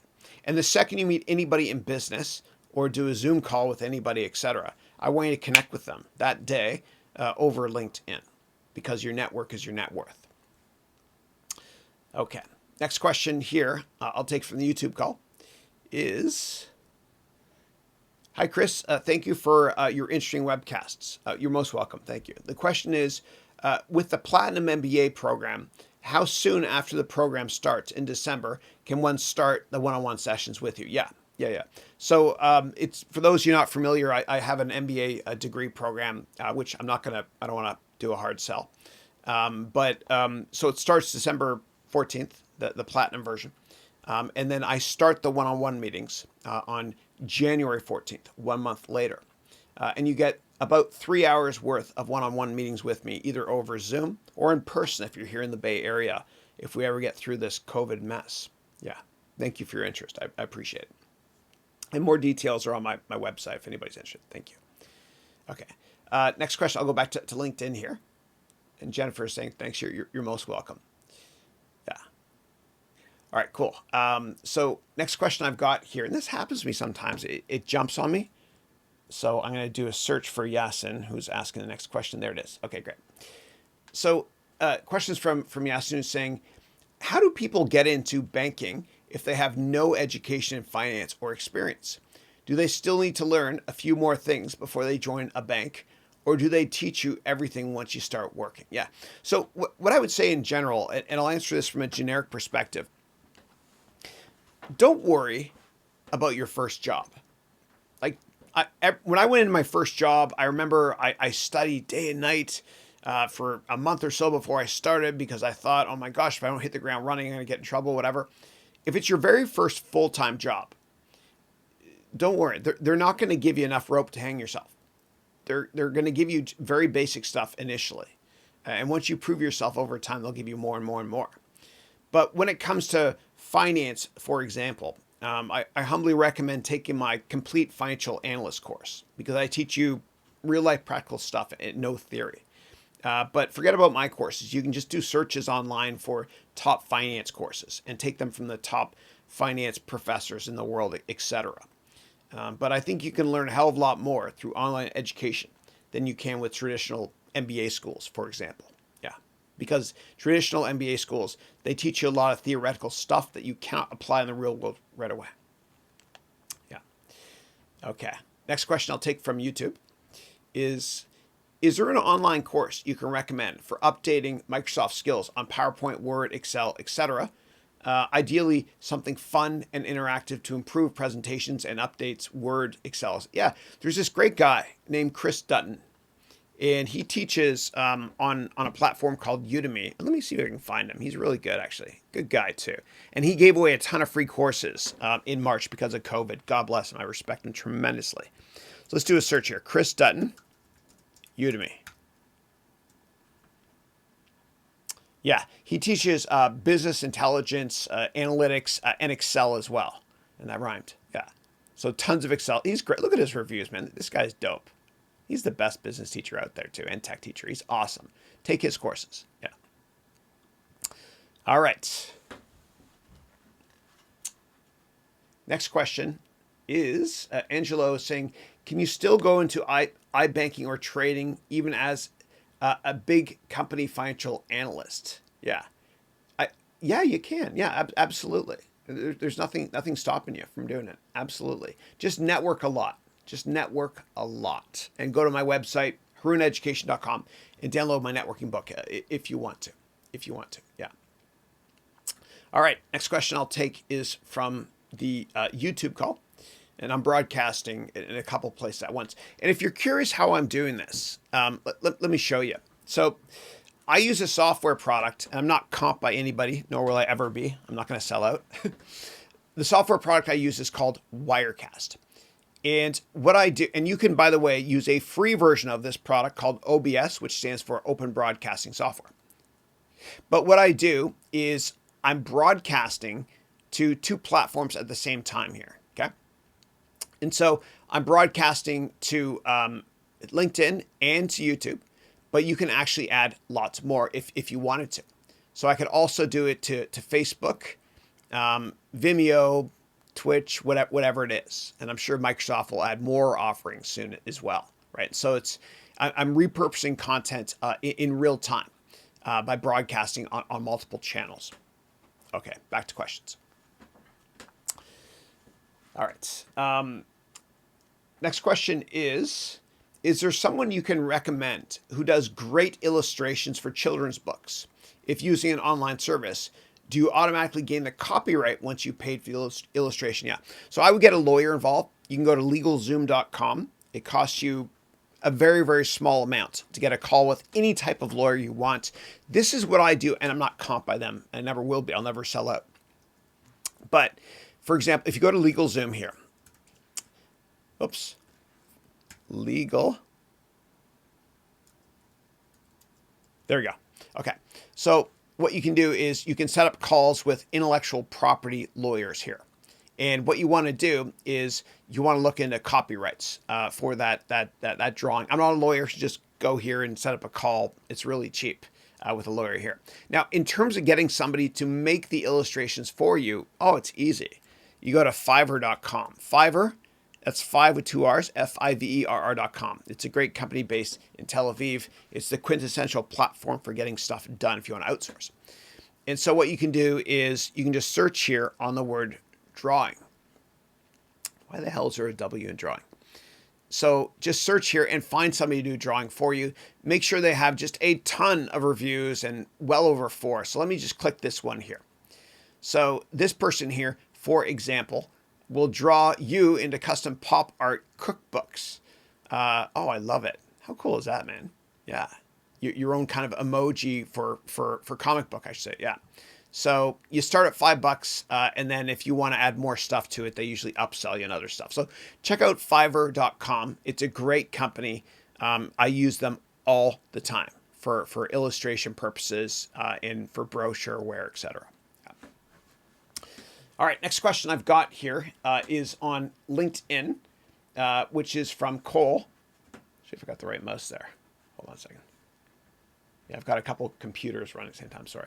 All right, next one's from Cole, who's saying, "Hey, Chris, I was wondering if you had any advice on interview research for companies that are multinational, and then narrowing the research down to a specific city in order to connect on a local level." Yeah. So I think the best way to do research on international companies is by reading annual reports of international companies. And by law, companies that are publicly traded, they have to disclose all financial statements to everybody online at the same time. And this is something that a senator named Eliot Spitzer pioneered back in 2002. He was a senator for the great state of New York. So Regulation FD is what he created. It's called fair disclosure.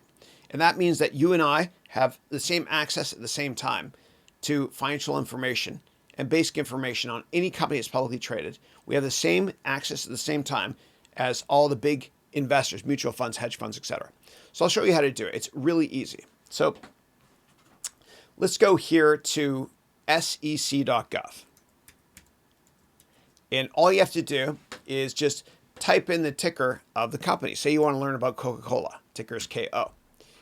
Then once you do that, you can go and look at all their filings here. Now, the filings that are important are as follows. The 8K means an important press release, like earnings. The 10Q means a quarterly report. And then the 10K is the annual report, which should be down here somewhere. Here it is here. Okay, good. So you click this here, and you navigate directly to the annual report. And the best way to learn about a company, this is Coca-Cola, ticker KO, for example, is to read the annual report. Most people don't do this. So in this report, there's a lot of qualitative stuff, like who the management team is, what products does Coke sell, etc., and risks. And if you search for the word risk, watch what happens. It comes up 114 times. You see here? Okay, good. And you can also get the financial statements as well. Okay, so you go here to financial statements, and you can read the financial statements if you want to. Yeah. And so, yeah, that's what I recommend doing. And if you want, you can actually search for different country names if you're searching for a certain region.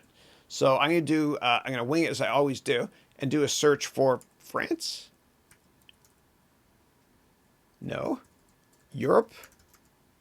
Okay. Well, they tell you here their operating segments and where they are. And maybe if you drill down through this, they might provide even more details on their revenue overseas as well. But what's important also is to listen to the earnings call. So every company that's publicly traded, for the most part, they report earnings every 3 months. If it's Japan, it's every 6 months. Every market's a little bit different. But in the United States, it's every 3 months. And there's a part of a website for every major company out there, big company, called investor relations. And that is to serve you, the potential or current investor. So if we search for Coca-Cola investor relations, right here, you can go here to learn more about Coca-Cola. And it looks like they presented on September 10th at a Barclays conference. And because of Regulation FD, like I mentioned before, you can get access to it and watch the replay if you wanted to as well. So here it is here. Okay, so and I'm going to go back here for copyright reasons. I don't want to get flagged. Yeah. And then you could scroll through here and read up on the quarterly results. And a lot of times companies will have an analyst day event once a year, once every couple of years. And you can watch the webcast version as well because of Regulation FD fair disclosure. So what I would do is I would go through this. And the investor events, quite often they provide a lot of granularity about international sales as well, which is what you're interested in, which is the crux of your question here. So just go through this, and you can even sign up for email alerts, etc. So everything you want to learn about this amazing company, Coca-Cola, you can go here. And I just did a case study on Coca-Cola, by the way, in my MBA degree program, and this is crazy. So every single day, Coca-Cola sells 1.9 billion drinks. Now, that means that everybody on this planet consumes 90 or 89 point something Coca-Cola beverages per year, which means one every 4.1 days. I mean, their reach is insane. It's great. But it was a really interesting case study we did. It was fun, too. All right.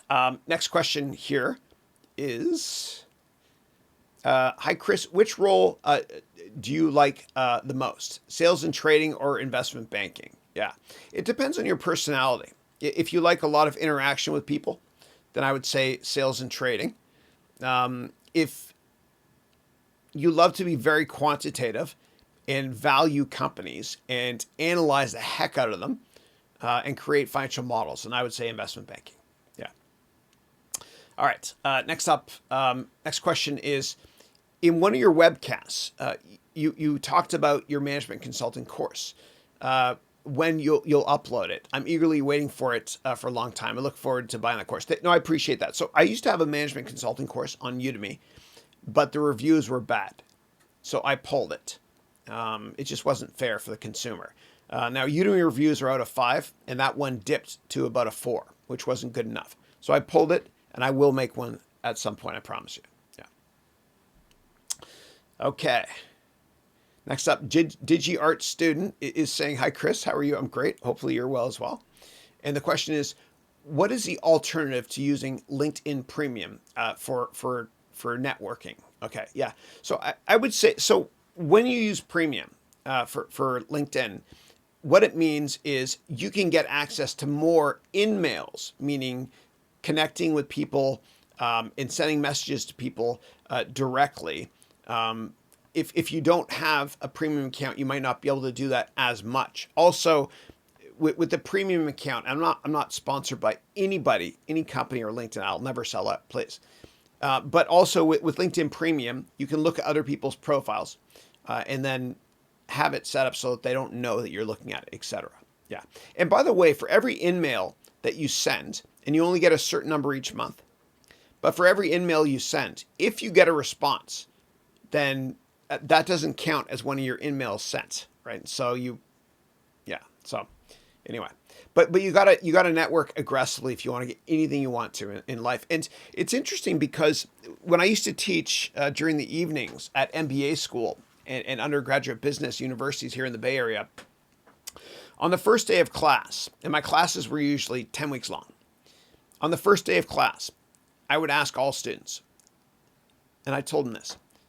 If I told all of you that if you set up one networking meeting every week for the next 10 weeks, if you did that you would get the job of your dreams, would you do it? And of course, all 70 of my students, I love big classes, all 70 of them would raise their hands. Then on the very, very last day of class, right before the final exam, I would then say, okay, how many people here did 10 networking meetings over the past 10 weeks? No hands would go up. How many did 9? Maybe 1 hand would go up. How many did 8? Maybe 3 hands would go up. And the 3 hands that would go up are always the students that would get the jobs of their dreams. And they never had the highest grades, but they networked, because your network is your net worth, and relationships are always more important than product knowledge. So please network aggressively. You can go to my website, harouneducation.com, and download my networking book for free. Thank you. All right. Next question here is on LinkedIn. I see companies already searching for high competent candidates. Yeah, I don't see a question there. It's more of a comment. But what I would say, and it looks like you're head of HR at a very large company is as well. What I would say is that you don't have to have a university degree to get into a lot of great large companies. And when people do searches on LinkedIn, you have to game the system, so to speak, and understand how the SEO works, the search engine works from a search engine optimization perspective. So I would say the most important fields within LinkedIn when somebody is searching for you using one of LinkedIn's talent products on the HR side is your title, whatever your title is. And the summary section is important too. But in the title, have keywords that you think people might search for. And you could have multiple keywords by putting a certain title and then a big vertical line, people do that, and then some other title as well. So aspiring investment banker, MBA degree, student, candidate, whatever it is. Yeah. All right. All right. Next up is Sadiq is saying, hi, Chris. I purchased your course, an entire MBA in one course on Udemy. Thank you. Appreciate it. And sometimes the YouTube link doesn't work. It shows video unavailable. I know my question is not related to business, but I request you to fix it. And I really love your course. I'm looking forward to buying your MBA degree program. Thank you for that. I really appreciate it. So let me talk about one of my mini failures. Be really careful, and my team will fix it. I'm going to turn my watch around so that when I look at the time later, I'll be like, why is my watch turned around? Oh yeah, I got to remember to fix that link. Yeah. So be really careful when it comes to setting up shortened URLs. Like there's a website called Bitly, which is great. I recommend using Google's URL shortener instead though. The reason is because Google is less likely to go belly up than other smaller companies that do URL shortener. So what I did was this. I used a company called TinyURL. And they changed their protocol so that links don't work as well as they used to. So just be careful of this. It's kind of like when I worked in the consulting sector. I remember my clients would, and let me make sure I'm still recording here. Yeah. Whenever I would tell my clients, we're going to make the front end, but the back end database, I'll let you choose. And back in the 90s, I remember when I worked at Accenture, I asked CIBC, one of my clients. CIBC stands for Constantly Embed with Consultants. No, I'm just kidding. It's a wonderful Canadian bank. But I asked CIBC, my client at the time, I was part of a team that set up an offshore bank in Barbados for them. I said, the back-end database, we can either deploy SQL Server or we can use Sybase. Okay. And Sybase, I think eventually got bought by, I think it was SAP. Yeah. But at that time, my client, CIBC, asked me, which company, Microsoft SQL Server or Sybase with their Sybase database product, which company is more likely to be in business in the long run? And we need to know this from a support perspective. And I said, well, of course, Microsoft. And so they said, okay, I'll choose SQL Server instead of the Unix-based Sybase at the time. The same thing goes for when you're using products like URL shorteners. So my workaround for this is what I started doing was on my website, I started actually putting video links here. Okay. So whenever I provide videos, and this is a random one, video 4, like I don't even know what's going to come up, if anything at all. But I would control it that way so that all the links would be directly on my website instead of through a URL shortener. Okay. And I don't know why it's not working, but I'm going to put myself in the spot. Just leave it there. Hopefully it will soon. Okay. All right. Next question is, here we go. Yeah. Okay. So this was a link I had in one of my courses for an amazing Bruce Springsteen presentation. And this is from, it's a clip of the song The River. And before The River, he opened up a lot to the audience. And that's what people love about Bruce. He's the boss, right? He's very, very, I don't know, he has a lot of transparency. And he talked about the arguments he had with his dad and how he was drafted to go, or he didn't get drafted to go to Vietnam and all that stuff. But he was very open and honest. And that's why he's so successful. I think it was for a presentation course of mine. I was talking about just be you because everyone else is taken. All right, let me get back to this view here. Thank you. All right. Next question I'll take is from LinkedIn here. The question is, will this live video be posted to YouTube? Yeah, it will. Absolutely. Absolutely. I'm broadcasting it using multiple platforms. So the way you'll find it, if you want, and within 24 hours of this call being done, you can click in the description field to get all of the answers to all of the questions. So I can save you time. One of my employees does this within 24 hours. And so as you can see, we're live right now on YouTube and LinkedIn. But what you do is this. Just go to the webcast. And let me just pause it and mute it because I want to use up bandwidth. But this is from a couple weeks ago, okay? And you scroll down and you go to the description field, which is here somewhere. Oh, here it is here, yeah. And you can click to get immediate access to the answers to all questions. So I'll click a random one here. How do you improve sales performance? So it jumps directly to that. Let me shut this down to conserve bandwidth. Yeah. All right, next question I'll take is from YouTube now. In a business plan, how exactly can you calculate break even of a product concept? And you wrote here, it's a college product. Yeah, so I have a course called the Complete Business Plan course. And I also teach this in a lot more detail in my MBA degree program. And in the Complete Business Plan course, I teach you how to create a business plan from scratch, including how to set up financials from scratch, even if you have no Excel or finance or business experience. I teach to you from scratch.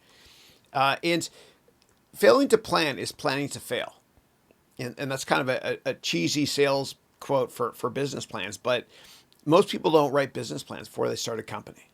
And you have to, because writing the business plan might convince you not to do the company, which will save you years on your life, literally.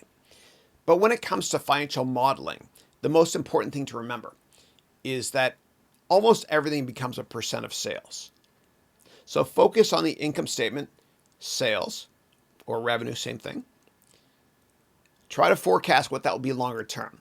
And then all expense items, most, on the income statement are a percent of sales. And that's what I would do. And that should help you out to understand when you're going to break even on that product. For more details, you can just do a search on Udemy for business plan course, or go to my website, or check out my MBA degree program. And with all of my classes and degree programs, there's always a 30-day, 100% money back guarantee. And for those of you that applied for early admission to my MBA degree program, congratulations. We sent out acceptance emails on September 15th. And you all know that there's a 30-day, 100% money back guarantee after the course starts. So the next program, MBA degree program, starts December 14th. So that means you have until January 14th to get your money back. Yeah. Okay. All right. Next up, I will go to LinkedIn and answer a question here. Okay. How do you make life from scratch after relocating to another country? Yeah. And that's a question from Niaz. Yeah. So I would say it comes down to networking as well. And so I look at my father. I love you, Dad, if you're watching. So my dad immigrated from Egypt to Canada in the late 1960s. And I think one of the ways that he met a lot of people was he went to the Egyptian Coptic Church, for example, in Toronto, which is where I lived. And that was where he met a lot of people that, were also similar background. What you can also do, it doesn't have to be a religious event. You can also attend meetings for free through what is called a meetup. And I'll show you. It doesn't matter where you are in the world. So if you go to meetup.com, you can attend meetings for anything you want. And so this is a URL search close to where I'm located. So let's say I'm looking at your profile. You wrote Hadoop Data Professional. So we can type up Hadoop. Hadoop, there it is. Okay. And so here in the Bay Area, here are all the meetups for Hadoop. And some of them might be online given COVID for now. But you can do it for any region in the world. So let me do, I don't know, Riyadh, Saudi Arabia. Yeah. So here you go. If you're in Riyadh and you want to network with people, learn more about Hadoop, there it is. You can click here and go to that event, for example. Yeah. So anyway, check it out. It's free. And again, your network is your net worth. And Steve Jobs realized this as well. So Steve Jobs and his brilliant co-founder, Steve Wozniak, they did this as well. Now, meetup.com did not exist, obviously, when they started Apple. However, they went to an event, a networking event called the Homebrew Computing event. And this is where venture capitalists discover them, etc. But they did it through networking. Yeah. And you have to be a great salesperson to be successful in business. And Steve Jobs, God bless him, was certainly a fantastic salesperson. And he networked a lot.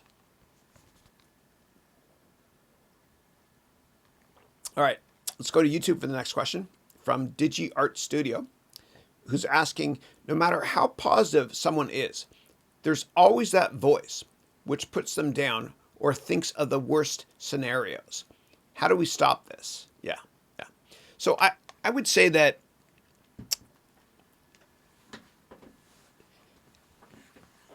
we can all control our environment. And if somebody is bringing you down, cut them off. And when I was younger, I had friends, and for me it was like, I don't know, 5 strikes, you're out. But now that I'm older, and maybe it's because I love to spend time with Christine and the boys, it's 1 strike, you're out. Nobody is making you hang out with negative people. And when you were younger, your parents try to choose your friends for you. And now we can choose our own friends at our age. And so you can control your own environments by cutting off people that are negative. That's right. Cut them off. If they have a bad, influence on you, cut them off. Like when I was younger, I remember my parents, I'm not going to name names here, but my parents would say, I don't want you to hang out with that guy because he does drugs. And I would say, Mom, Dad, he doesn't do drugs. Of course he did drugs. You know what I'm talking about, all you parents out there. But when you get a bit older, if you find that you're very negative because of the people you hang out with, kind of like if you hang out with smokers, you'll end up being a smoker. Cut them off. You're not a tree. You can move. You can get them out of your life. Aside from that, other ways to improve your mood and be a much happier person comes through diet. And I biohack a lot. There's a lot of acai in this drink here. This is my breakfast. There's every antioxidant on the planet in this thing. I also consume a lot of water. Not enough, though, unfortunately. And I'm going to show you something else. And for those of you that think I might be crazy, now you'll know I'm crazy, but I don't care. I'm having fun. What I also do is I exercise a lot. And this releases endorphins. I'm going to show you how. So what I do is I push this button here. It's like a Michael Bay Transformer production. I take my chair off. Ugh. I'm going to move the pedals down here. And I'm going to start walking. And this product here, let me bring the microphone up so you can still hear me. This product I'm showing you is, I think I dropped the remote on the ground here. But this product here, basically, it's a walker. And I get my steps in this way. And I get 20,000 steps in a day while I'm working, right? So I walk on this thing. It's great. It's made by a company. Oh, here it is. I found the clicker here. All right. It's made by a company called FitBill. I am never sponsored by anybody, nor will I ever be. And I get in my steps here. And this releases serotonin and endorphins. I'm going to go fast here if I can. Yeah. So it releases serotonin and endorphins while I work. And the amazing thing is I don't even realize I'm doing it. And I get all my steps in. It's incredible. It's incredible. And I wear my Apple Watch around my ankle so my steps get in here. I don't care if you think I'm crazy. I hope I'm humoring you at the same time. But when I do this, I release endorphins to the extent that I can think more clearly and speak much gooder, etc. And if this doesn't work, your heart, then this won't work. So always take care of your health and you'll be more productive, much more productive. And when I do this, I really feel like I had a perfect amount of sleep, right amount of food. I'm in the best mood ever. I'm releasing endorphins in my brain. This is my Walker version of Prozac, I guess, for me personally. Do what works for you. But this helps out a lot to get me in a great mood. And it makes me happy, dude. It makes me happy. So let me push this button to get back into Chris teaching mode. And I'll move this chair over here. I got this chair is it's a used Herman Miller I got from a company that went belly up here. I bought it over Craigslist. It's great, yeah. All right, whoops, give me 1 second. All right. Get back in position. Push this here and we're good to go. And for those of you who are curious about how and I've got a hole in my sock there, sorry. For those of you that are curious about how I actually change camera angles, I do it with my feet here. Okay, so I'm an army of one here when I do these calls. Let me pull these pedals a bit closer so you can see. So these here are just pedals that are kind of like keyboards. You plug them into a USB port and you can control the camera angles. So I do them in order. I have 5 pedals down there. 1, 2, 3, 4, and the 5th one is picture in picture, so I can show a demonstration of my screen. So that's how I roll, yo. Yeah. All right. I feel great, man. I feel great. Okay. Next question. We'll take one from LinkedIn now. We've got, and yeah, a lot of people are saying earlier on. I mentioned Angela Yu as a great teacher, a technology teacher. She's the best. Yeah, she's awesome, and a lot of people are saying she's awesome as well. Yeah. All right. Cool. All right. Next is Keegan saying, I'm going through your MBA program on Amazon Prime. Thanks a lot. You're most welcome. Thank you. Okay, and next up is, all right, hold on a second. All right, a lot of comments here. Thank you. God bless you all for the comments. Thank you. All right. Next one is Ayusha saying, hi, Chris. Hope you're doing well. Likewise. How can I start an agriculture or farming business from scratch? Yeah. So, and I'll answer this in a generic way, so it's applicable to everybody. Failing to plan is planning to fail. And you have to write a business plan first before you start a company. And you might have to write several business plans until you find the right business plan that works for you. And so I have a course called the Complete Business Plan course. And you can take it on Udemy if you want, or you can take my MBA degree program where we do it in much more detail. And the course is 9 hours long, the business plan course itself. And I teach you from scratch, finance, accounting, all the qualitative metrics and quantitative metrics you need to create a great business plan. I want you to write that business plan first before even considering starting an agriculture or any company from scratch. Yeah. And with all my courses, I have a 30-day, 100% money back guarantee. Thank you.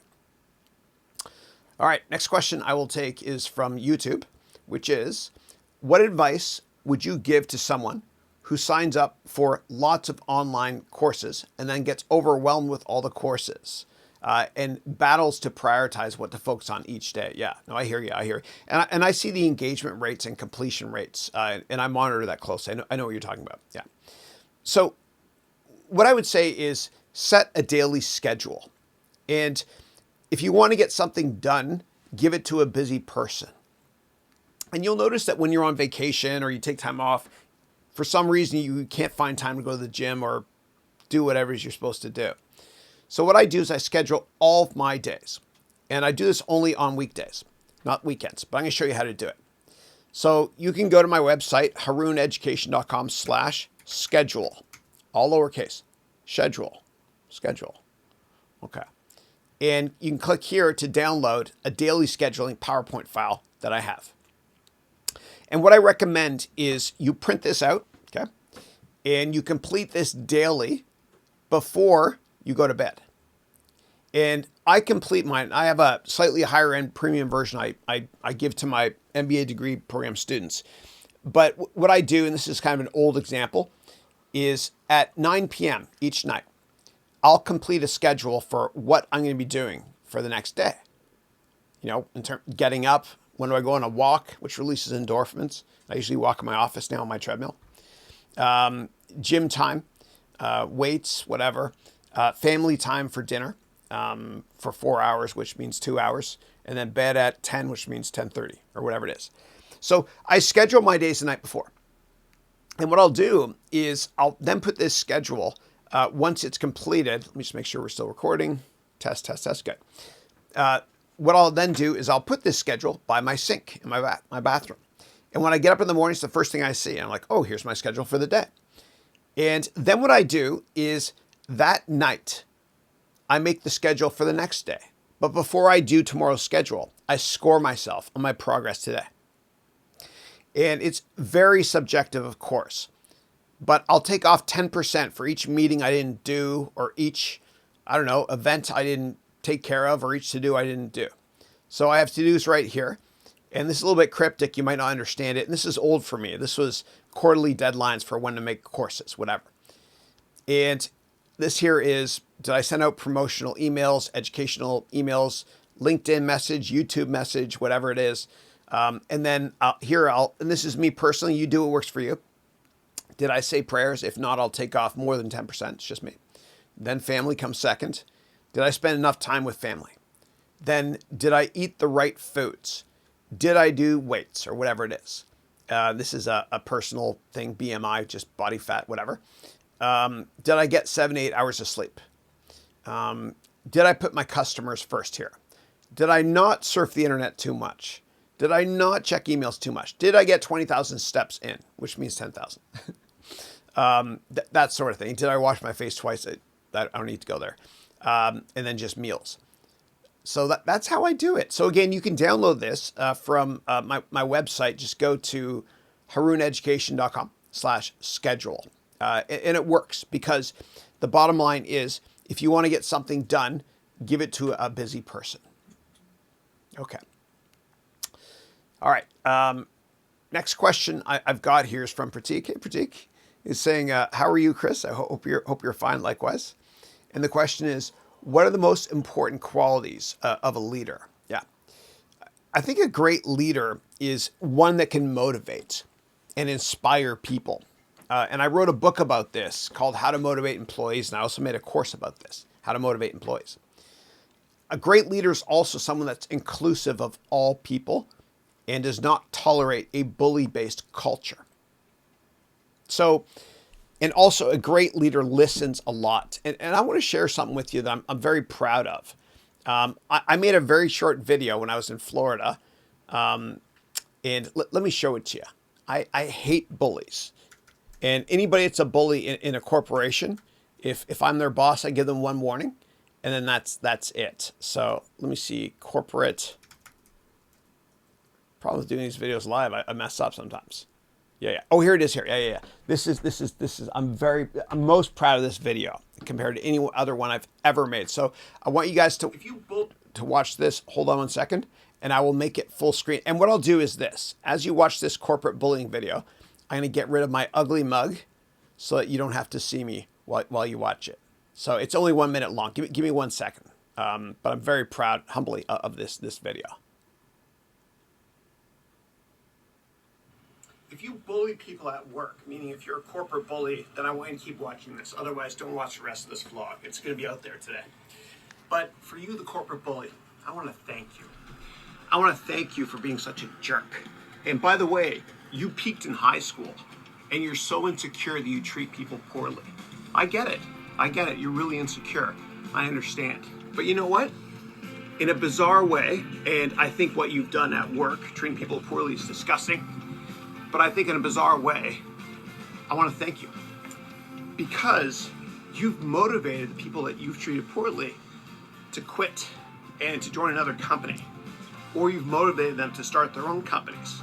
You see, frustration in business can be a beautiful thing. And I say it with love in my heart.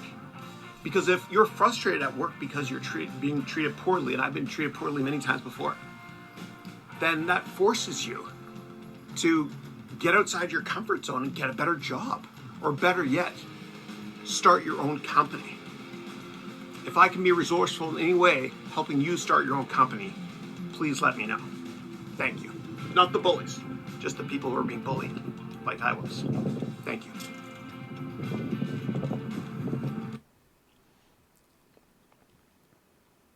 So, the bottom line message is, as a great leader, you got to motivate people, you got to listen, and you got to make sure everybody is heard and be a great team player and get rid of corporate bullies.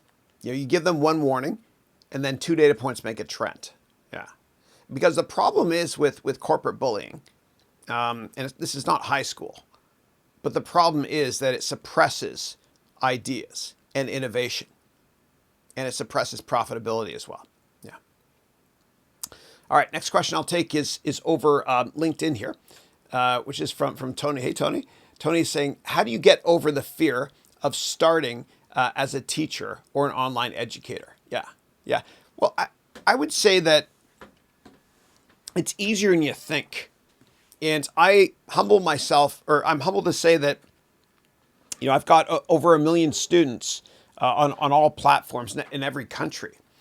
And I've made so many mistakes. And what I do is I've released a couple of free courses on how to teach online based on the 8 gazillion mistakes I've made. And so I have 2 courses I want to share with you today that are free. And I'm going to show you how to get them. And anybody can teach online. Do you have an iPhone or an Android handset? Yes? Good. Do you have high-speed internet? Yes? Good. Then you can teach online. It's easy. Way easier than you think. And I made all the mistakes for you, so you don't have to. So what you do, that's me. What you do, and let me go here to an incognito window, and I will search for Udemy. Udemy, Chris Haroun. And you go to my profile page here, and I'm not trying to sell you something. I want to give you my course away for free, okay? And just keep navigating through my courses, okay? And you'll find a couple courses that are based on how to teach online. So I have one course called 40 Tips on how to make a great online course. And another one called another 40 Tips on how to make a great online course. This one's 4 hours, and there's 40 tips here on how to teach online. So take this course and the other one called 40 Tips. This is part 2, another 40 tips. I'm not very creative, so I don't know what to call it. And I promise you it'll help you out tremendously to use what you have to be able to put your courses online. Everybody has something to teach. Everybody does. And people don't realize this. But there's a guy named Ninja who is a rock star Twitch streamer. He just rejoined Twitch after Microsoft failed in their joint venture with him. But he started out here, how to stream. There's this wonderful woman that, oh my God, she's so great. Her name is Patricia Greenway. And she teaches on how to bake bread. And this is such a wonderful story. Here she is here. Oh my God, this is unbelievable. Okay. So Patricia, and I wrote about her in my Inc. column when I used to have my own Inc. column years ago. Or Teresa Greenway, I'm so sorry.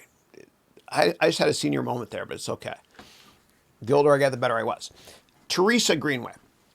And what happened was she was in an abusive marriage with this bastard that was really bad, and they didn't have any money, and she had a lot of kids. And she had the courage one day to stand up to that jerk and leave him.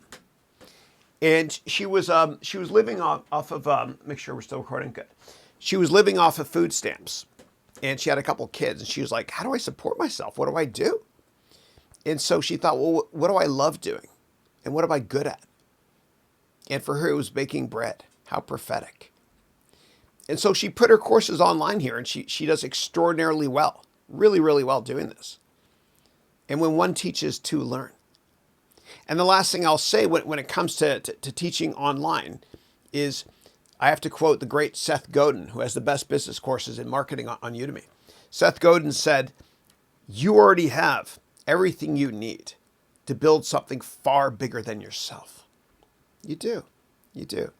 All you need is your cell phone and internet access. And you can take those two courses I just mentioned from me that will tell you how to work smarter and not harder and use what you have in order to create the best side hustle ever, which is teaching online. All right, next question I'll take from YouTube is, just out of curiosity, if you had a chance to speak to one historical personality, who would it be and what would you ask? Yeah. Wow, I've never had that question. I'm transparent as always, so I can tell you what's on my mind. So my biggest hero is Jesus. I'm Christian. And let me see, what would I ask him? I'd probably ask him this. What is your best advice for somebody that is so tempted to do something they shouldn't do? What should they tell themselves so that they don't get tempted? That's what I'd say. And God bless you for asking.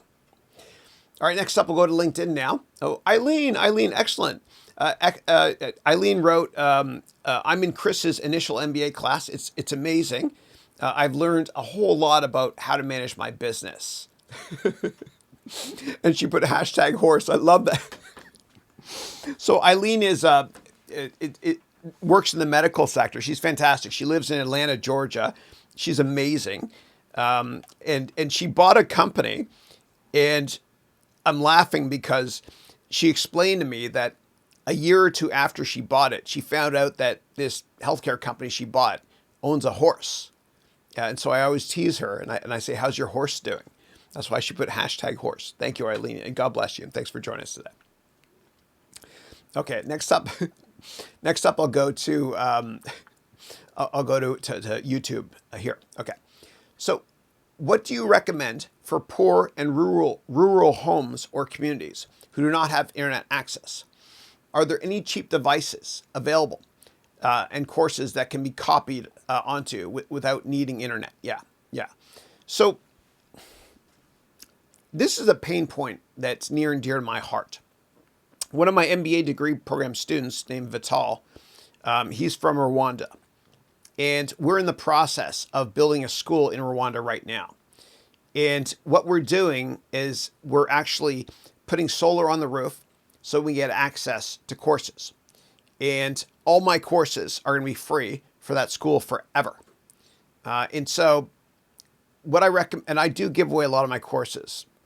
If you want to give away my courses and you work at a charitable organization, send me an email from your .org email address and send it to support@harounventures.com. And I'll give you an unlimited number of courses for free. In terms of not having internet access, I would say if possible, and I don't know where you are in the world, but if you go to a library, libraries have internet access. And libraries are, if you haven't gone to a library in decades, like I haven't, when you visit them, it's not all about books. They have internet access as well. If you don't have that, then what I recommend is there's lots of restaurants and fast food chains you can go to that have internet, like McDonald's, for example. There's free Wi-Fi there. Or what you can do is just go to other restaurants or coffee shops and use their Wi-Fi if you can. And I work out at 24 Hour Fitness in Millbrae. And I'm so honest. Here I go. Downstairs below 24 Hour Fitness, there's a sushi restaurant that I eat at every now and then. And I always use their Wi-Fi when I'm at the gym on the elliptical trainer. Yeah. The bottom line is there's plenty of places like Starbucks, etc., that you can get free Wi-Fi access with.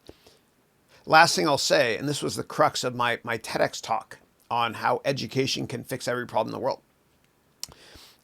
I think with great power comes great responsibility.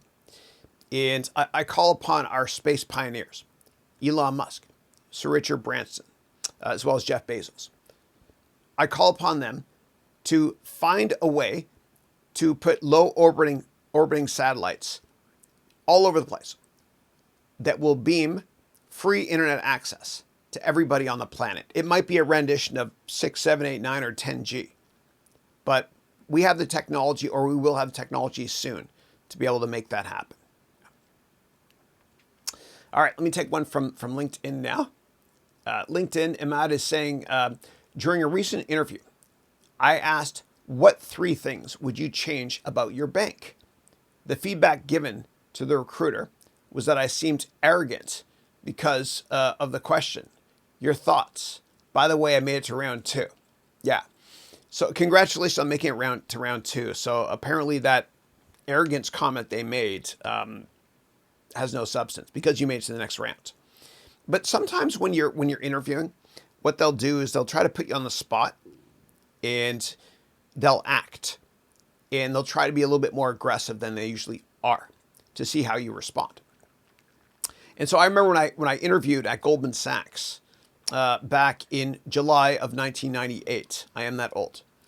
There was a wonderful man that interviewed me that day, along with many others that day. His name was Aaron Lieberman. And he was a managing director at Goldman. Great guy. But he pressed me a couple times, right, by doing that tactic as well. And I realized after I got to know him that was just an act. But he wanted to see how I'd respond. Because a lot of times when people interview you, they're thinking, well, how is this person going to react to a customer that might be a bit upset or abrasive? And so if somebody is very, very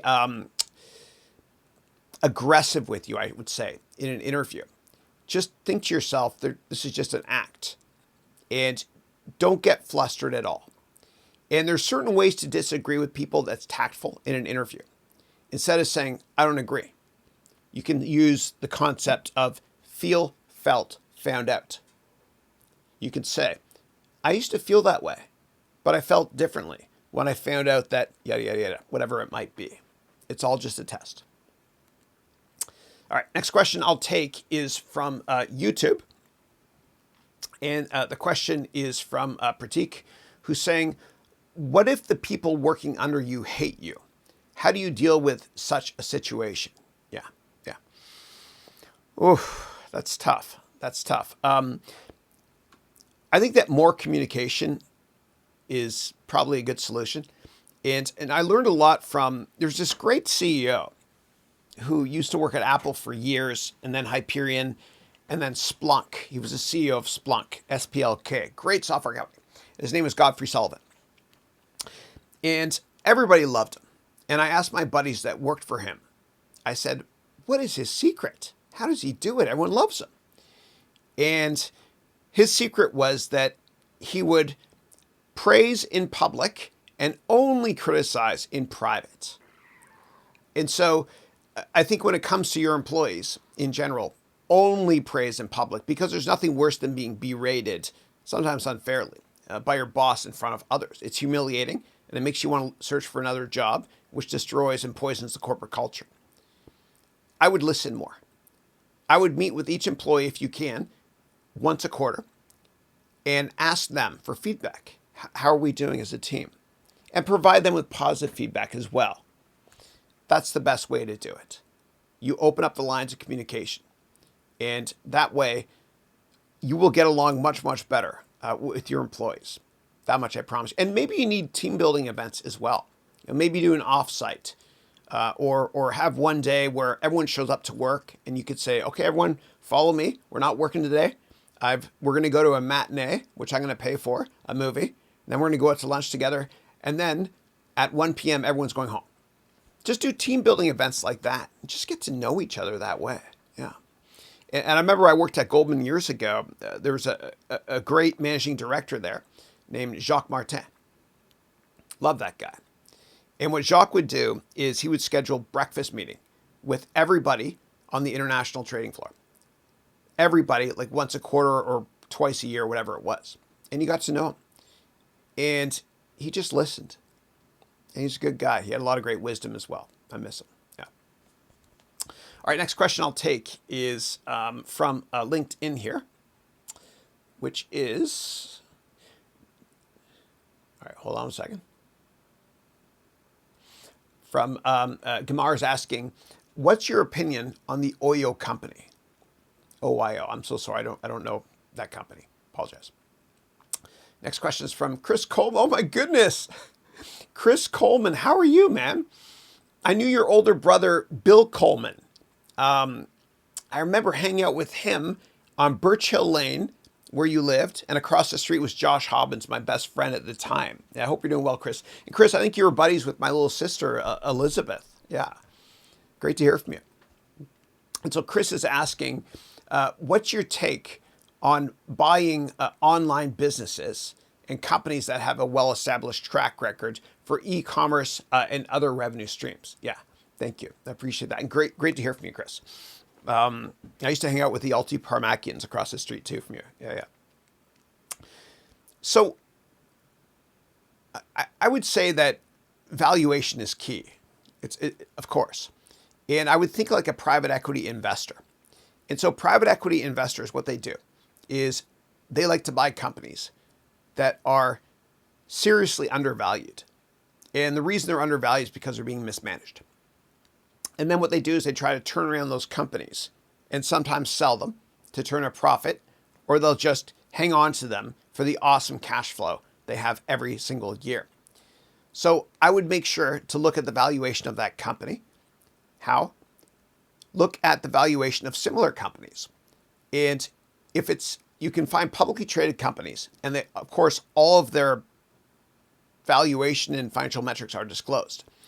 And it's all relative. So for example, I remember it was the summer of 2012, and there was 3 great IPOs from software companies. Splunk, ticker SPLK, ServiceNow, ticker NOW. Frank Slootman ran that one. Now he runs Snowflake. That guy is a stud. Good guy too. And there's also Anil Bhustri's company, Workday, WDAY. And all 3 of those aforementioned companies traded at a revenue multiple, price to revenue, of about 15 to 20 times then. And that's why the investment bankers knew how to value each of those 3 IPOs by looking at precedent and to see what the market was valuing other similar companies. So the bottom line is that's how you can approach valuing companies as well. And you can use price to earnings as well, of course, if the company is profitable. What I would say, though, and the last thing I'll say about this, is that the jockey's always more important than the horse. You always want to invest in a great management team first and a good business model second. And I'd always prefer to invest in an A management team with a B business model instead of investing in a B management team with an A business model. And so when it comes to ServiceNow, for example, and Snowflake, a company just went public, had a fabulous IPO. The reason why investors bought the heck out of that IPO is not because of the growth of the company. It's because the management team was amazing. Frank Slootman, as CEO, and Mike Scarpelli, who's CFO. And I went to his sister lived on my street growing up. We played tennis together, the McDonald's. Yeah. So always look at the management team because the jockey is more important than the horse. And say hi to your brother for me, please. Your brother's Bill Coleman, right? Yeah, cool. All right, cool. Small world, man. All right, next question is from Pratik. We'll go to YouTube and then we'll go back to LinkedIn. We'll alternate. Pratik is asking another question. Can you recommend a platform through which we can get a royalty-free image for free? Yeah. So when it comes to images, you can go to Wikipedia. And when you go to Wikipedia, and I'll show you how this works, you can use an image for free as long as you give credit to whoever took the picture. So let's go there together really quickly. So we can go to Wikipedia. Bread, I guess. I'm thinking of Teresa Greenway. She bakes great bread. Bria? Bread. Okay. So when you go here, there'll be pictures. So let's say you want to use this picture. You can use it. Usually, if it says you can use it, and you have to give credit to whoever created that image. Okay. So let me see here. Yeah. Yeah. You can source them here. It's called Creative Commons. Okay, which means you're allowed to use it, and then you have to give credit though to whoever created that picture. But just that's what I recommend. Or you can email the person, ask if you can use it. Or what you can do is what I do. I do this, okay? So there's two things I do. One of them is I subscribe to this service called Storyblocks. And this is where I get a lot of my images. And I get video here as well as images. And then I also get music. So you go here to images and let's search for a word or a picture. I'll search for bread again. It's the first thing in my mind. I'm hungry now, man. And you can use these if you subscribe to this service, okay? All these images. Or what you can do is you can go to Adobe Stock, okay? So Adobe Stock, not the stock itself, not this thing, but stock images.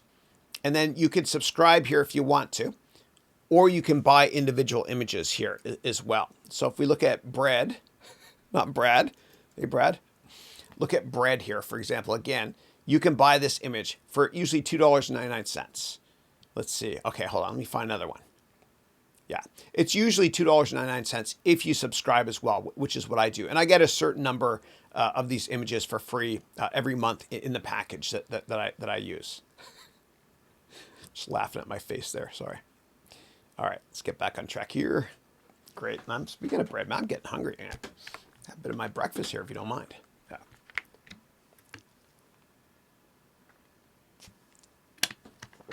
All right.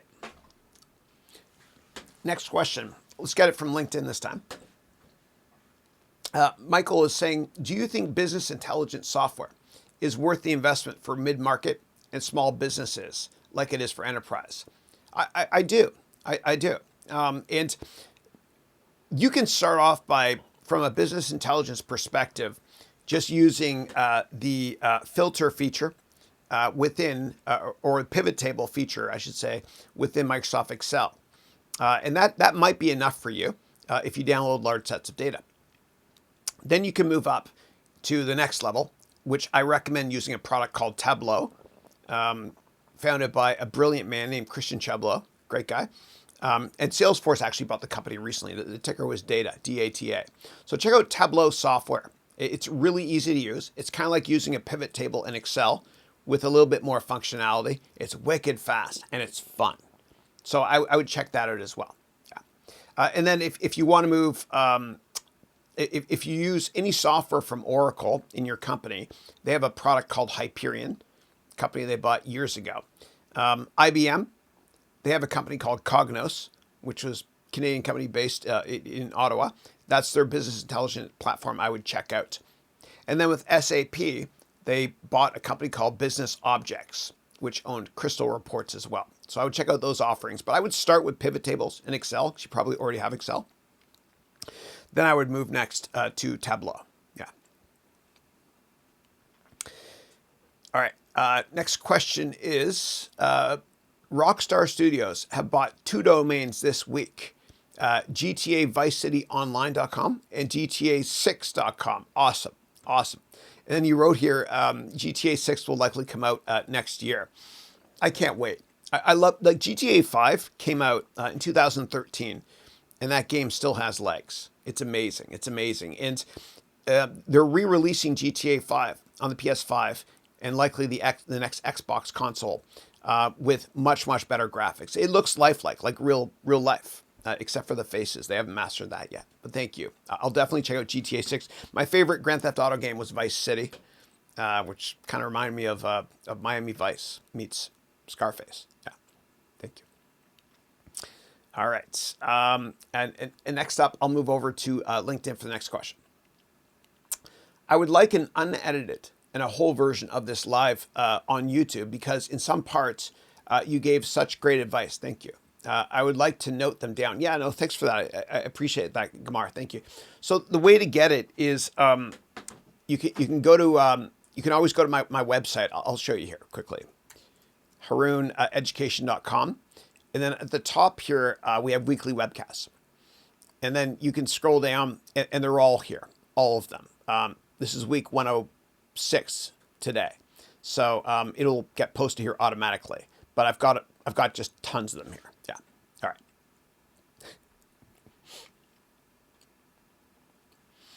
All right. Next up, we'll go to YouTube for the next question. The question is, hi, Chris. Hope you're doing well. Likewise. What's your view on the Fed keeping zero interest rates until 2023? Yeah. So for those who are not familiar with the Fed is like the manager of money in America. And the Federal Reserve increases the amount of money out there and decreases the amount of money out there in an effort to control inflation. So think about it this way. Let's say you go to a store. You go to a grocery store. And you buy avocados. And they're usually $1 each. And then all of a sudden, avocados are $3 each. And you're like, dude, what's going on? And you talk to the store manager. You're like, dude, why are avocados expensive? And the store manager says, oh, there's a drought in avocados. And so we're getting fewer of them. There's fewer avocados out there. So the price of avocados has gone up. You're like, okay, makes sense. Well, the Fed is just like the store manager of avocado, but for another green substance, which is money, of course. And the way the Federal Reserve increases or decreases interest rates is they buy bonds from the public or sell bonds to the public. Think of it this way. If the government issues bonds and you buy these bonds, and a lot of people do, you get that piece of paper, which is a bond, like a loan, and the government gets cash in return. So all of a sudden, the government takes cash out of circulation. There's less cash out there. And just like avocados, if there's less cash out there, the demand for cash goes up, like the demand for avocados went up when there's a drought. And that means that interest rates go up. Money gets more expensive, and vice versa. When the government buys the bond back from you and gives you money in return, there's more money out there in society. And when there's more money out there, what happens is interest rates go down. Demand for money goes down. So that's what the Federal Reserve does. Now, what the Federal Reserve is referred to in other countries is usually the Bank of something. In Canada, it's the Bank of Canada. In Europe, it's the European Central Bank.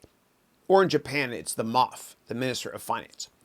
So in terms of the Fed saying they're going to keep rates at basically zero until 2023, what that's signaling is that the government is a little bit worried about the economy, and that's why they're going to keep rates very, very low. And so if rates are very, very low, people get more loans to start companies and to buy stocks. That's one of the reasons the stock market's up a lot, because rates are going to be zero for like ages. But if we compare and contrast that to a period of time when interest rates were higher, like around the year 1980, when I was a kid, the name of the Federal Reserve chairperson was Volcker.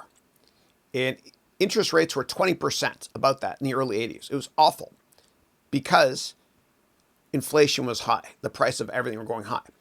And because interest rates were so high in the early 80s, not many companies were founded.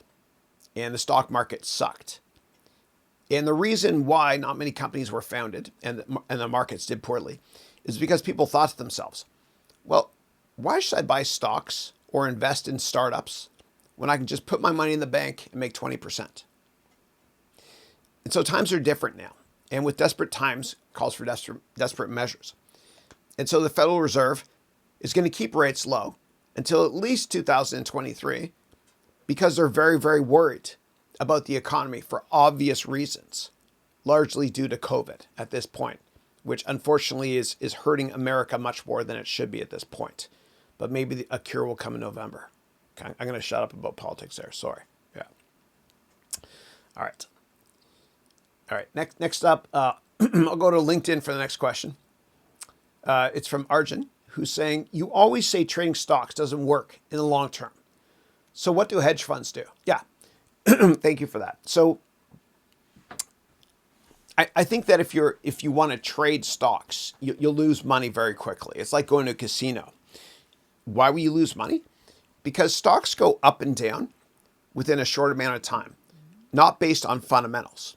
It's based on random events that are outside of your control. And so each month has 20 weekdays, which means 20 trading days or 20 days the market is live or open.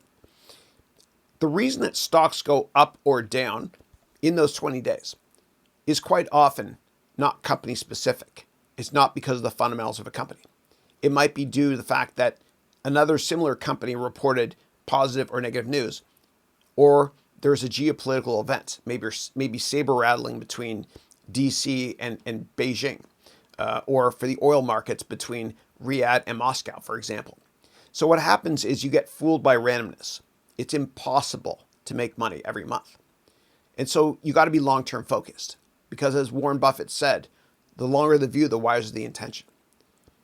And so in terms of your follow-up here, what do hedge funds do then? Well, the most successful hedge funds are very long-term focused. The ones that are short-term focused and are trying to trade the market go belly up pretty damn fast. And so a big misconception is that hedge funds trade all day. They don't. The best hedge funds are longer-term focused. And so probably one of the best hedge funds ever created was made by this brilliant man from Virginia named Julian Robertson. And he started a great hedge fund in the 80s called Tiger. And he did well because they would make 3-year investments. Okay, they would look at fundamentals. They wouldn't look at this voodoo technical analysis stuff. And Tiger was so successful that a lot of people that worked at Tiger left to start their own companies. And those are called Tiger Cubs. And those hedge funds do exceptionally well, a lot of them at least, because they're very, very long-term focused and not short-term focused. Okay, next question we'll take is from YouTube. All right. Can you tell me in brief what I could benefit from if I took your MBA degree program? Yeah, thanks. So if you go to my website, harouneducation.com, and there's a very, very long FAQ. Yeah, and I don't want to sell it live here, but if you want, you can check that out. But thank you. Yeah, and I teach real life practical stuff and not theory. And you can find tons of people that have taken it online through LinkedIn. Just ask them. Yeah, thanks. Okay. Next question I'll take is from LinkedIn, which is from Gagan here. And if I miss your question, just paste it again, please. Okay. So Jorge is asking, hi, Chris, would you recommend me books or websites about how to start a business online? Yeah. Whew. It's tough because here's what I would do. I would read books or listen to audiobooks from very, very successful founders. Because what happens is a lot of times very successful business people, they want to give back and they want to share with the world how they did it. And so I would listen to any book that Richard Branson has ever written. And I say listen because he actually, on audible.com, what he does is he reads his own books. And his positivity, you can really feel it when he reads the book to you, which is great. He's a wonderful manager. You can also listen to audiobooks on very successful people, like Steve Jobs, for example. And Walter Isaacson made a wonderful book about him back in 2012. So I would check that out. But just any biography or autobiography you can find from any successful entrepreneur that you aspire to be like. Listen to their audiobooks because they provide you with their blueprint on success so that one day you can turn your idol into your rival. All right. Next question I'll take from YouTube here is from Gregory, who's saying, Chris, do you think that Tesla shares valuation is correct? Yeah. So I pride myself on teaching my students humbly how to fish instead of providing them with a fish. And so the best way to look at Tesla or any company is to value it based on what you think earnings will be in the future. And so years ago, I remember I was an investor in LinkedIn when it was publicly traded. And it broke my heart when Microsoft bought it because I thought it was going to be $1 trillion company one day. And so at that time, I think it was in 2013 or so, friends of mine would say, Chris, you're crazy to own LinkedIn because it trades at 100 times earnings. And I would say, no, it trades at 3 times earnings, 3 times my earnings estimates in 5 years. And so you have to create your own financial model and not listen to anybody and focus on what you think earnings are going to be for the company you're looking at investing in 5 or 10 years, and value the company off of your earnings estimates in 5 or 10 years from now. And I have a course called the Complete Financial Analyst course on Udemy you can take that will teach you that from scratch, or you can take my MBA degree program and I can teach you that in a lot more detail as well. Thank you. All right. Next up, question from Richard on LinkedIn, who's saying, hi, Chris. Hey, Richard. From your perspective, how do you see world business changing in the future? Do you see any major paradigm shifts? Yeah. So I think people are realizing the importance of remote work for obvious reasons, given COVID. And even my 3 boys, my 3 sons, whoops, I'm blocking with my coffee cup down here. They're all learning online from home because all schools where I live here in California are still closed because of COVID. And so the harsh reality is that you can telecommute, you can work from anywhere. And so many companies are still profitable today that didn't have remote workers in the past. And they're kind of being forced to reassess how to manage people and how to give people autonomy and how to let them work abroad from home. And a lot of people are worried about real estate markets in expensive areas like New York City or the Bay Area. They're thinking that in the long run, I don't have to be located there if I want to work in finance or technology, respectively, New York and San Francisco, for example. And so people can telecommute. And it's a wonderful thing, too, because you do get to spend more time with your family.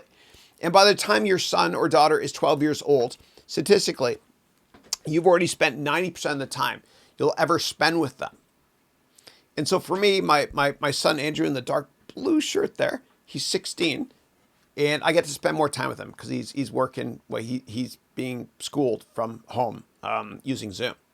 So, when life gives you lemons, you make lemonade. With crisis comes opportunity. And for those of you that think that you have to move to a certain metropolitan area to get a great job, you don't anymore. You can work online. With crisis comes opportunity. And so the bottom line is that I think that family life is going to be improved for lots of people globally because they're going to be able to work from home and spend more time with their loved ones, which is more important than work anyway.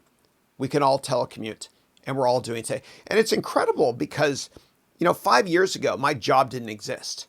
And maybe your job and your kids' jobs don't exist yet either. And what you can do is you can leverage cheap online access to YouTube Live or LinkedIn Live or whatever it is and reach customers in ways you never thought you could before. All you need is a cell phone and high-speed internet to do it. The future is now. Okay. Next up, I've got Pratik, who's saying, in India, politicians from a particular party have bought the media to speak in favor of them. Is there anything like that in the United States? Yeah, it's called Facebook. But instead of somebody buying Facebook, they've been using the platform. And they're getting better at it too. There's going to be, I think, a week or so before the election this November. Facebook is not going to allow certain ads to run. But freedom of the press and freedom of speech is a beautiful thing. It keeps our governments in check. But that's unfortunate that's happening in India. I'm sorry to hear that. But a lot of people will probably realize that after a while and go to different news sources online.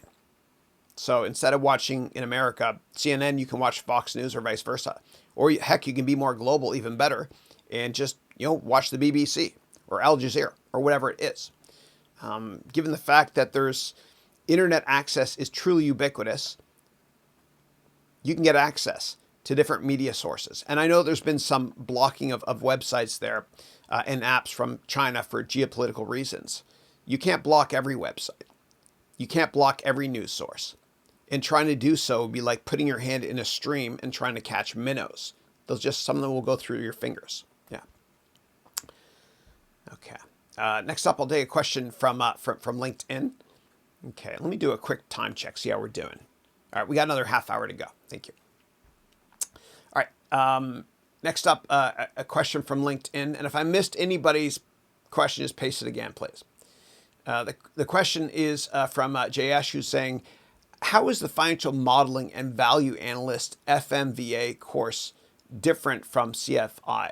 Yeah, I've never heard of those two, but I do know that there's a certification program called the CFA, which means Certified Financial Analyst Designation, which I respect much more than I respect MBAs.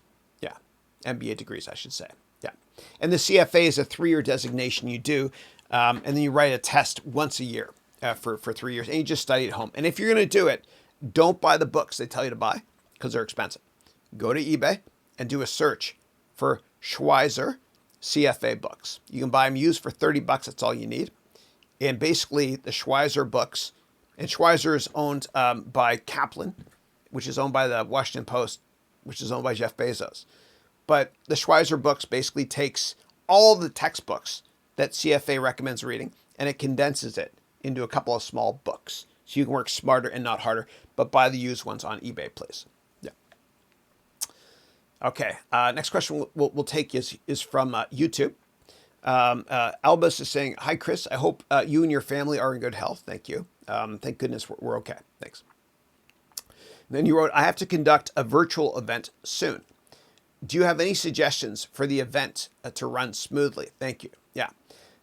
So what I recommend doing is I have a course called Video Production Masterclass. And I teach you everything you need to know about using any type of camera, any type of audio product, etc., to make an amazing online event. So hopefully that will help you.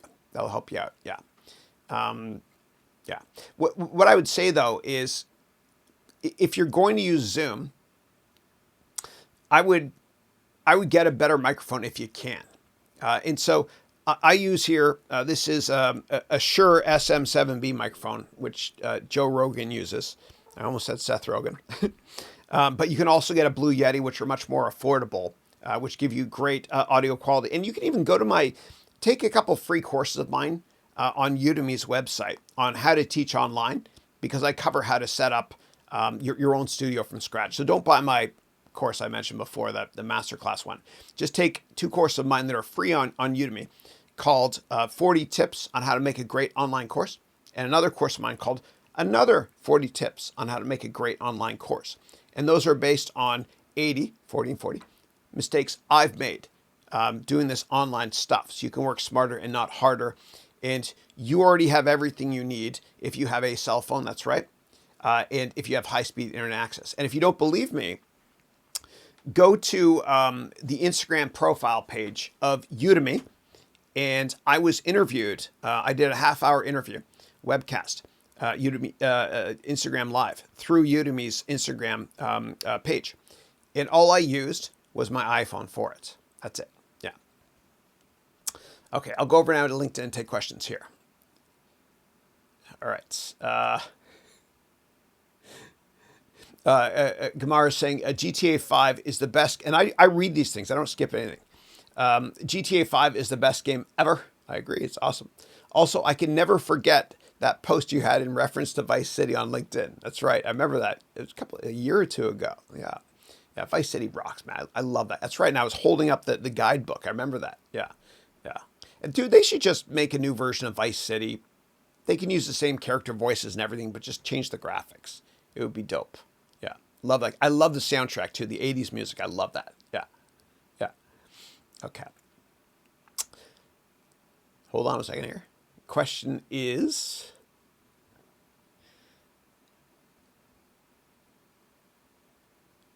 All right. All right. So we've run out of questions on LinkedIn. So if anybody has questions on LinkedIn, keep asking them, please. I'll go now to YouTube where we have just a ton of questions here. Thanks. All right. Next question is from Albus, who's saying, how do I ensure that the event, my webcast event I'm going to have is fun?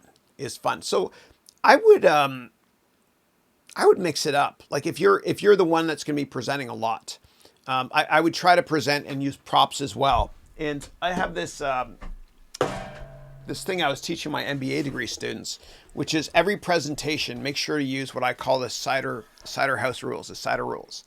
And you take a screen print of this if you want, or screenshot, or take a picture of it.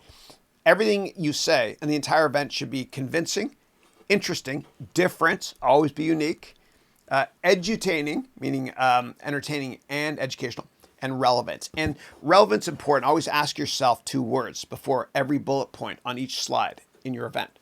The 2 words are, so what? I call it the Miles Davis test because he had a great song called So What?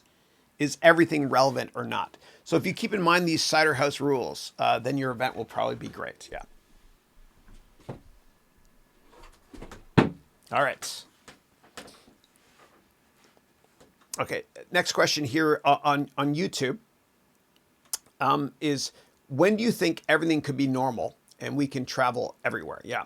So I think the new normal is that shaking hands is a thing of the past. We're not going to shake hands anymore.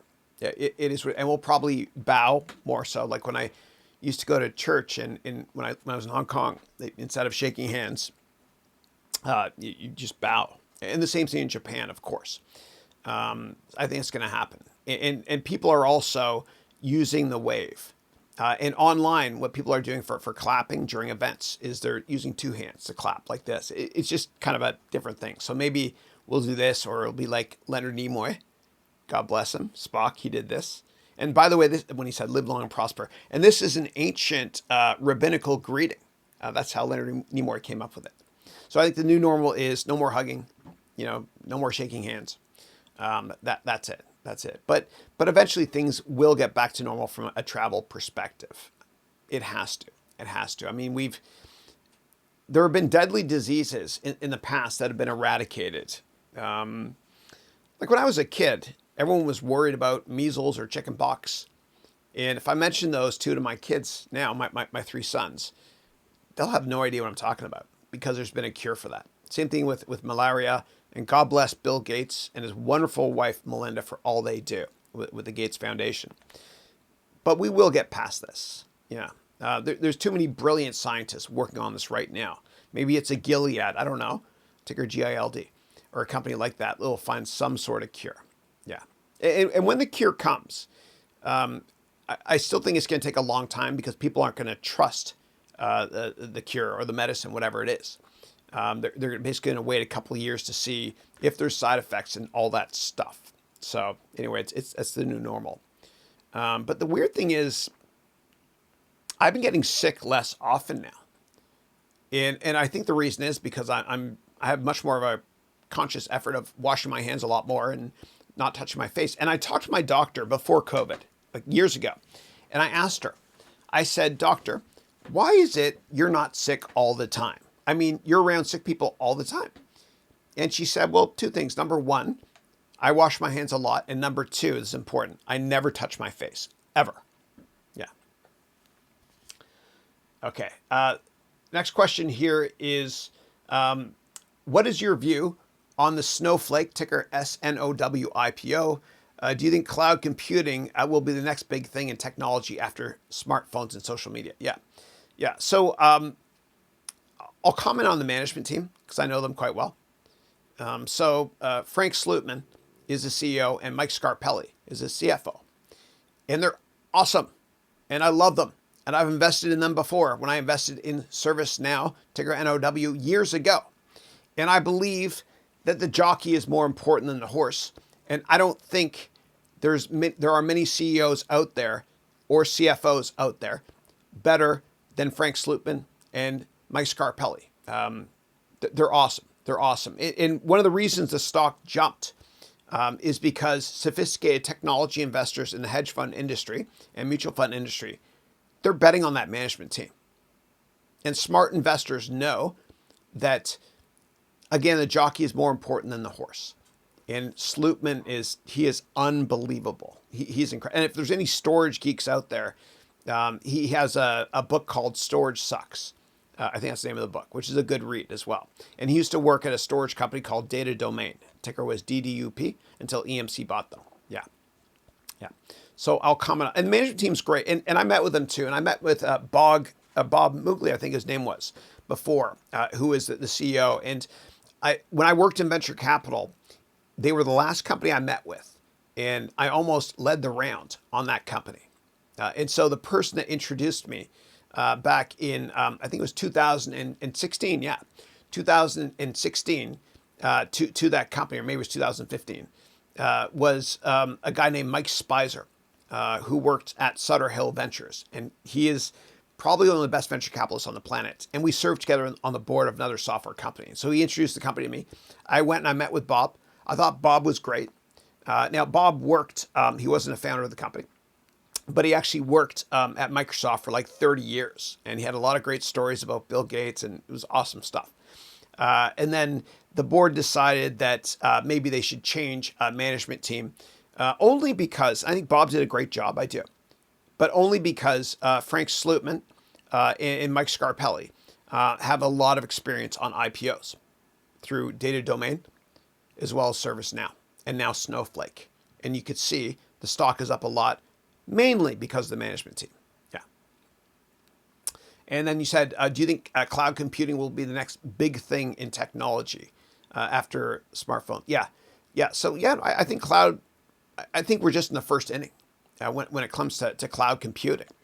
And what's different now versus the client server days of the 90s, or the mainframe days of the 60s, 70s, and 80s, is the concept of APIs, meaning using different components in the cloud from different companies. And it's funny you mentioned that, because I'm teaching my students in my MBA degree program about different APIs. And so an API basically, and this is a weather API, and I'm just using an old camera as a prop. But what I was trying to show was the way an API works. And for those of you in my MBA degree program, this is what we're teaching next class. So the way it works is you feed in a parameter. So this here is my zip code 94010. Okay, you feed it in. And then what comes out of this API, I had a lot of fun nerding out with this. What comes out of this API is, and I can't find it, but it said thunderstorm. So that's what you do with this API. And there's a ton of APIs as well. And you know what I'm going to do? Screw it. I'm actually going to show you the class that I made and I recorded last night. Really quickly. I won't go through all this stuff, I promise you. Let me go to my slides here. All right, so open recent, and I will go to main. Here we go. Yeah.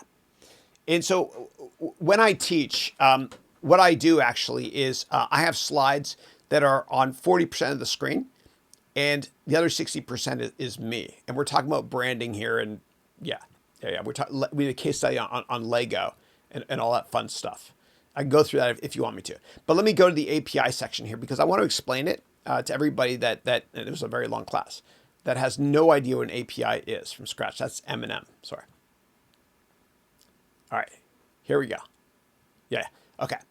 So think of an API, and I want to make sure I've got the screen right here. Yeah. Okay. So I'm in the bottom right-hand corner. It's fine. All right. Think of an API like it's a menu.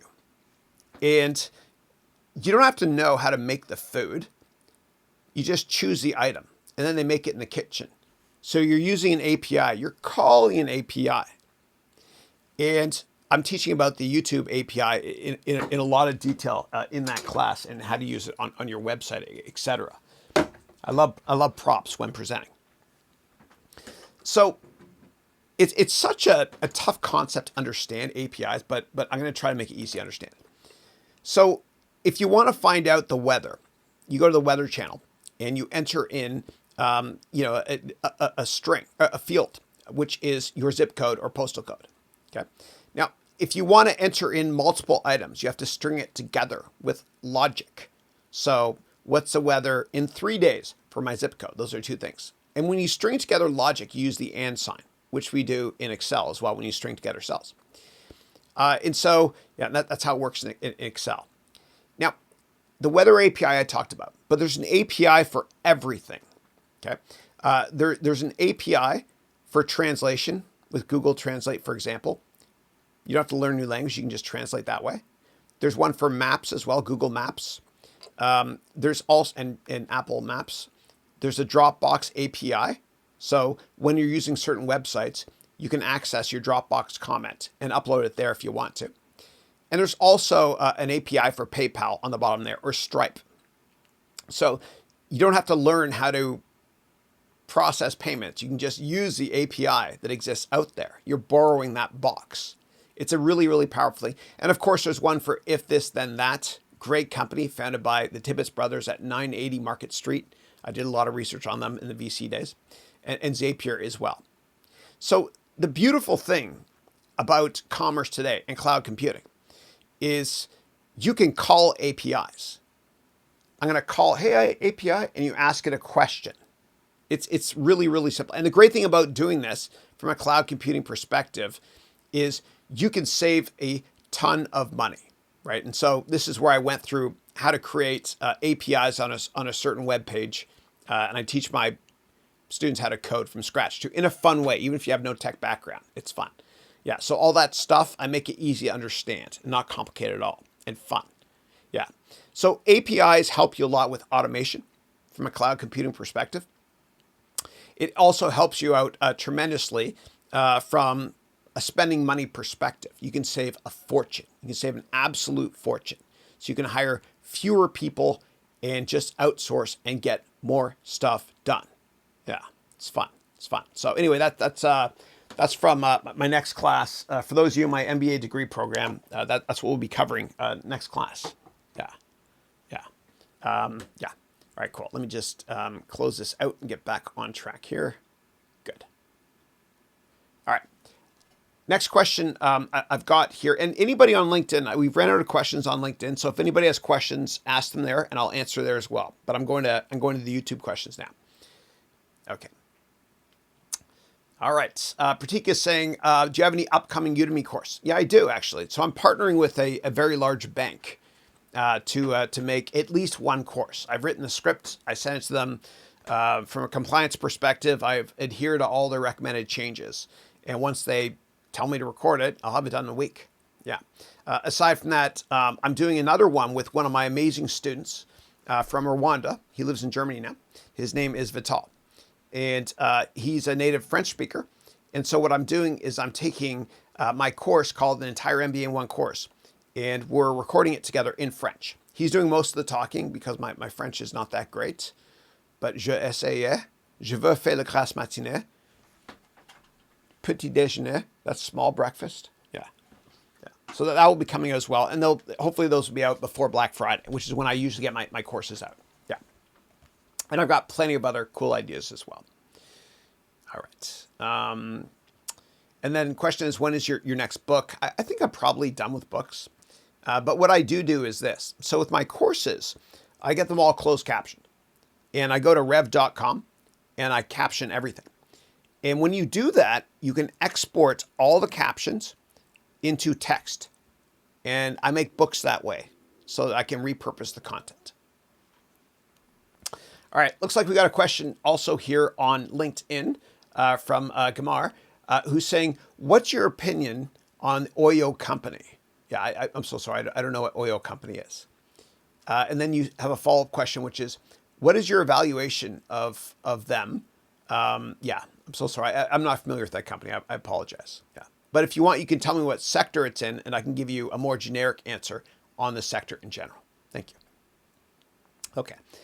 Next up on YouTube Live, I have a question, which is, what are the 3 most valuable skills a graduate of your MBA degree program would receive that they would not get in a traditional program? That's a great question, yeah. So I pride myself on teaching based on real-life practical experience and not based on theory. And the cost of the silver version of the MBA degree program, and you can go to my website, harouneducation.com for more details.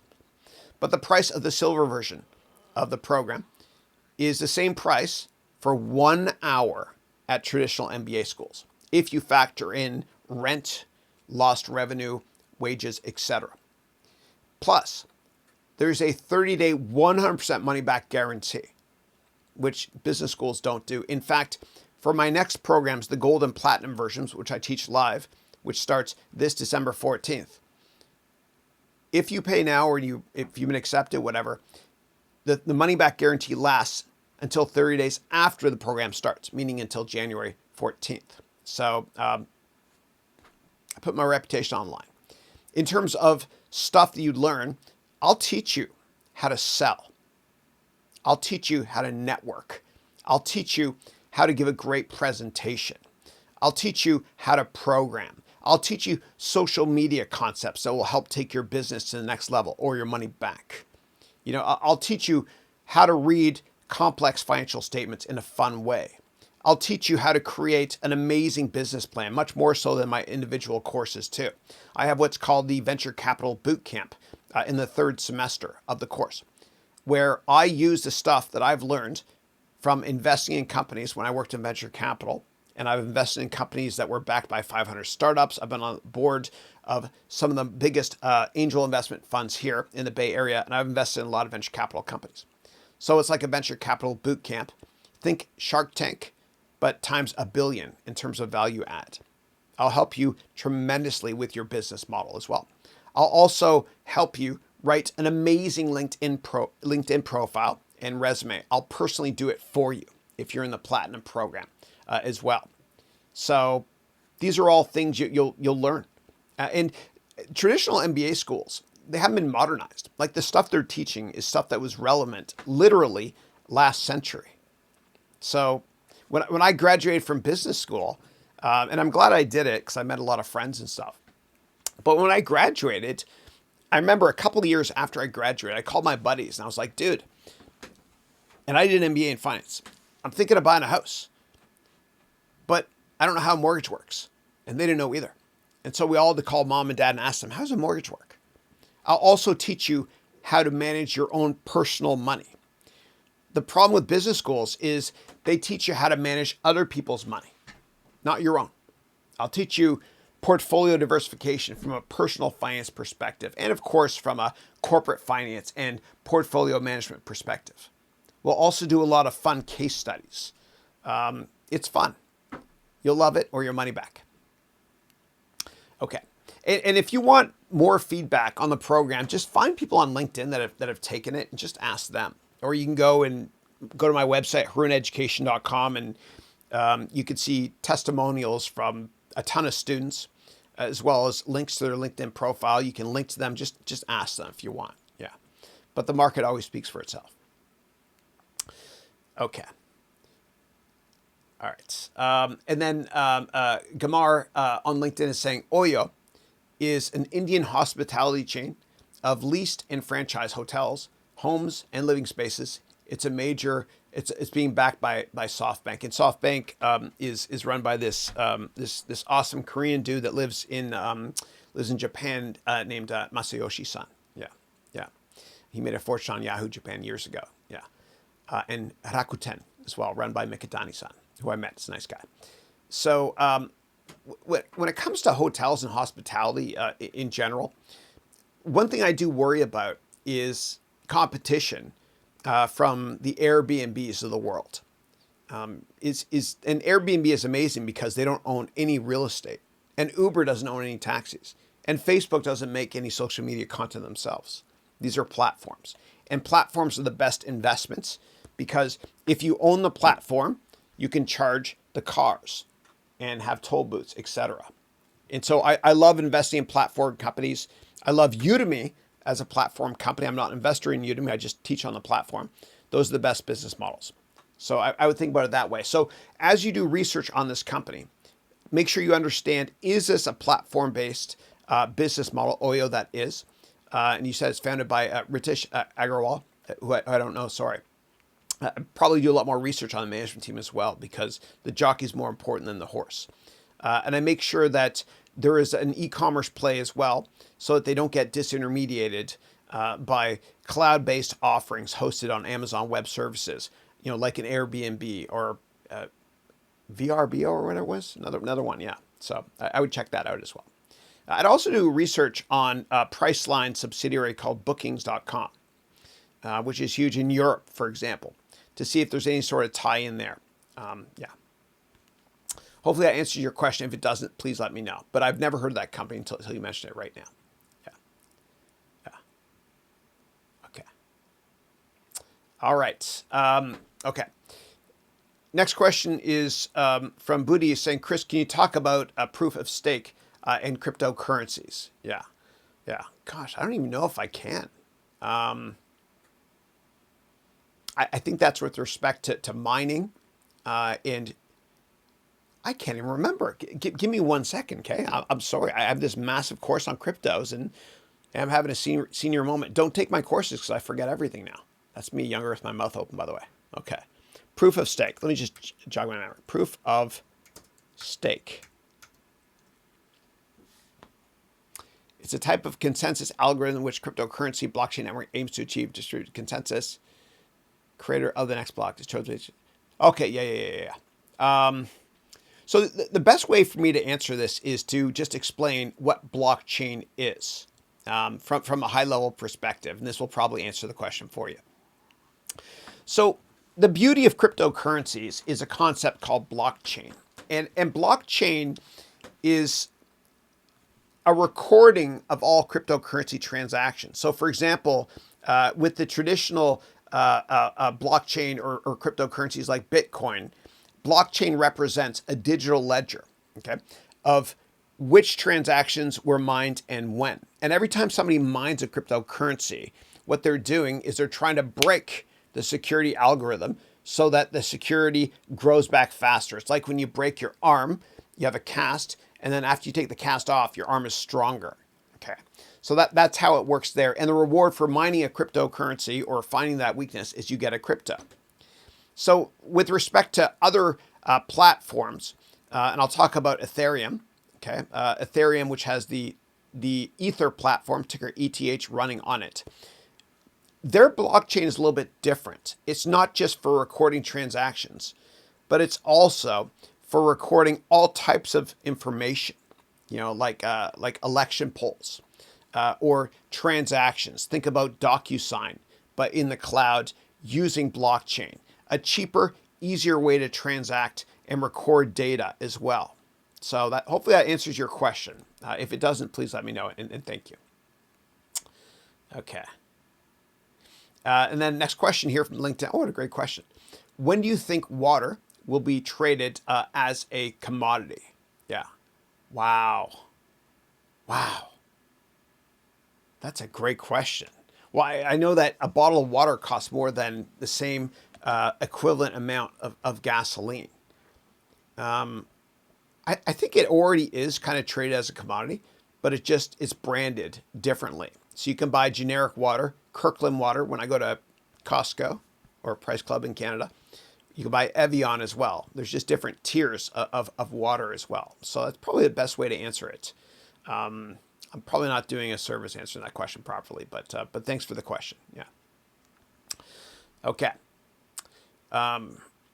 Next question is from Joey. Joey is saying, what types of jobs do graduates of the MBA program typically seek, and how does your program allow them to start higher up?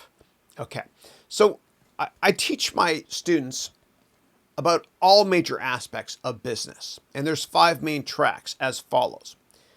Finance and accounting. I teach you all this stuff from scratch in a fun, unique, visual way, in ways I've never taught before. Then there's sales, marketing, and communications, where I teach you how to sell better than anybody you know, including how to sell yourself and how to market your product and how to communicate much better as well and speak gooder. Then there's EMS, which is economics management and strategy. And we study a lot of frameworks that the top consulting firms in the world use, like McKinsey, in order to help companies change to be more successful. Then there's the entrepreneurship track as well. And we cover all this stuff for all students in the non-elective courses. And I teach you how to start a company from scratch, how to raise money, how to write an amazing business plan as you go through my venture capital bootcamp. And the fifth and final component is something called personal growth, where I help you to crystallize your thought process, document your goals, make your dreams come true, and much, much more. And that's why, as part of the application process for the gold and platinum version, I have you write a 500-word essay on what your goals are in 10 years, because I want to humbly do whatever I can to make sure those goals become a reality. And if you're not happy with the program, there's a 30-day, 100% money back guarantee. And I'll teach you how to network in innovative ways so you can get that job of your dream. I'll personally help you with your LinkedIn profile as well, if you're in the platinum version, so that you can get people to look at your profile and want to hire you, or at least increase your chance of getting hired or getting customers, et cetera, et cetera. So I help you to hit the ground running. So that's my alarm that's going off right now. And so I'm going to have to wrap up this call. I apologize. I've got my, for MBA students only, office hours for my gold and platinum students starting in 15 minutes. And then I've got one-on-ones with a lot of my students. So I want to thank you all for your time. This has been fun. This is the first time that we've actually broadcast this live on 2 platforms, YouTube as well as LinkedIn. And we're going to do it this way from now on every single week. So you can ask questions on LinkedIn or YouTube.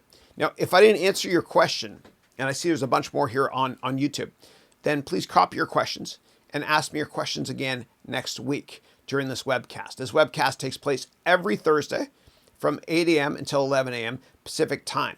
And within 24 hours of this call being completed, my team goes into the description field of the YouTube video and adds all the questions and answers, so you can click and get immediate access. And the place to get that is on YouTube, or what you can do to access it is you can go directly to my website, which is harouneducation.com.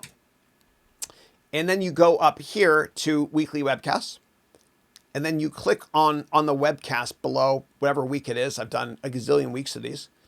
And then if you go to the description field, let me pause this so I don't use bandwidth. But if you go to the description field below, you'll see all the questions. So you can click to get the answer immediately. And so thank you all for your time. God bless you. Stay healthy, stay safe. Have a great weekend. And I'll see you next Thursday and every single Thursday at 8 a.m. My time. Thanks a lot and take care.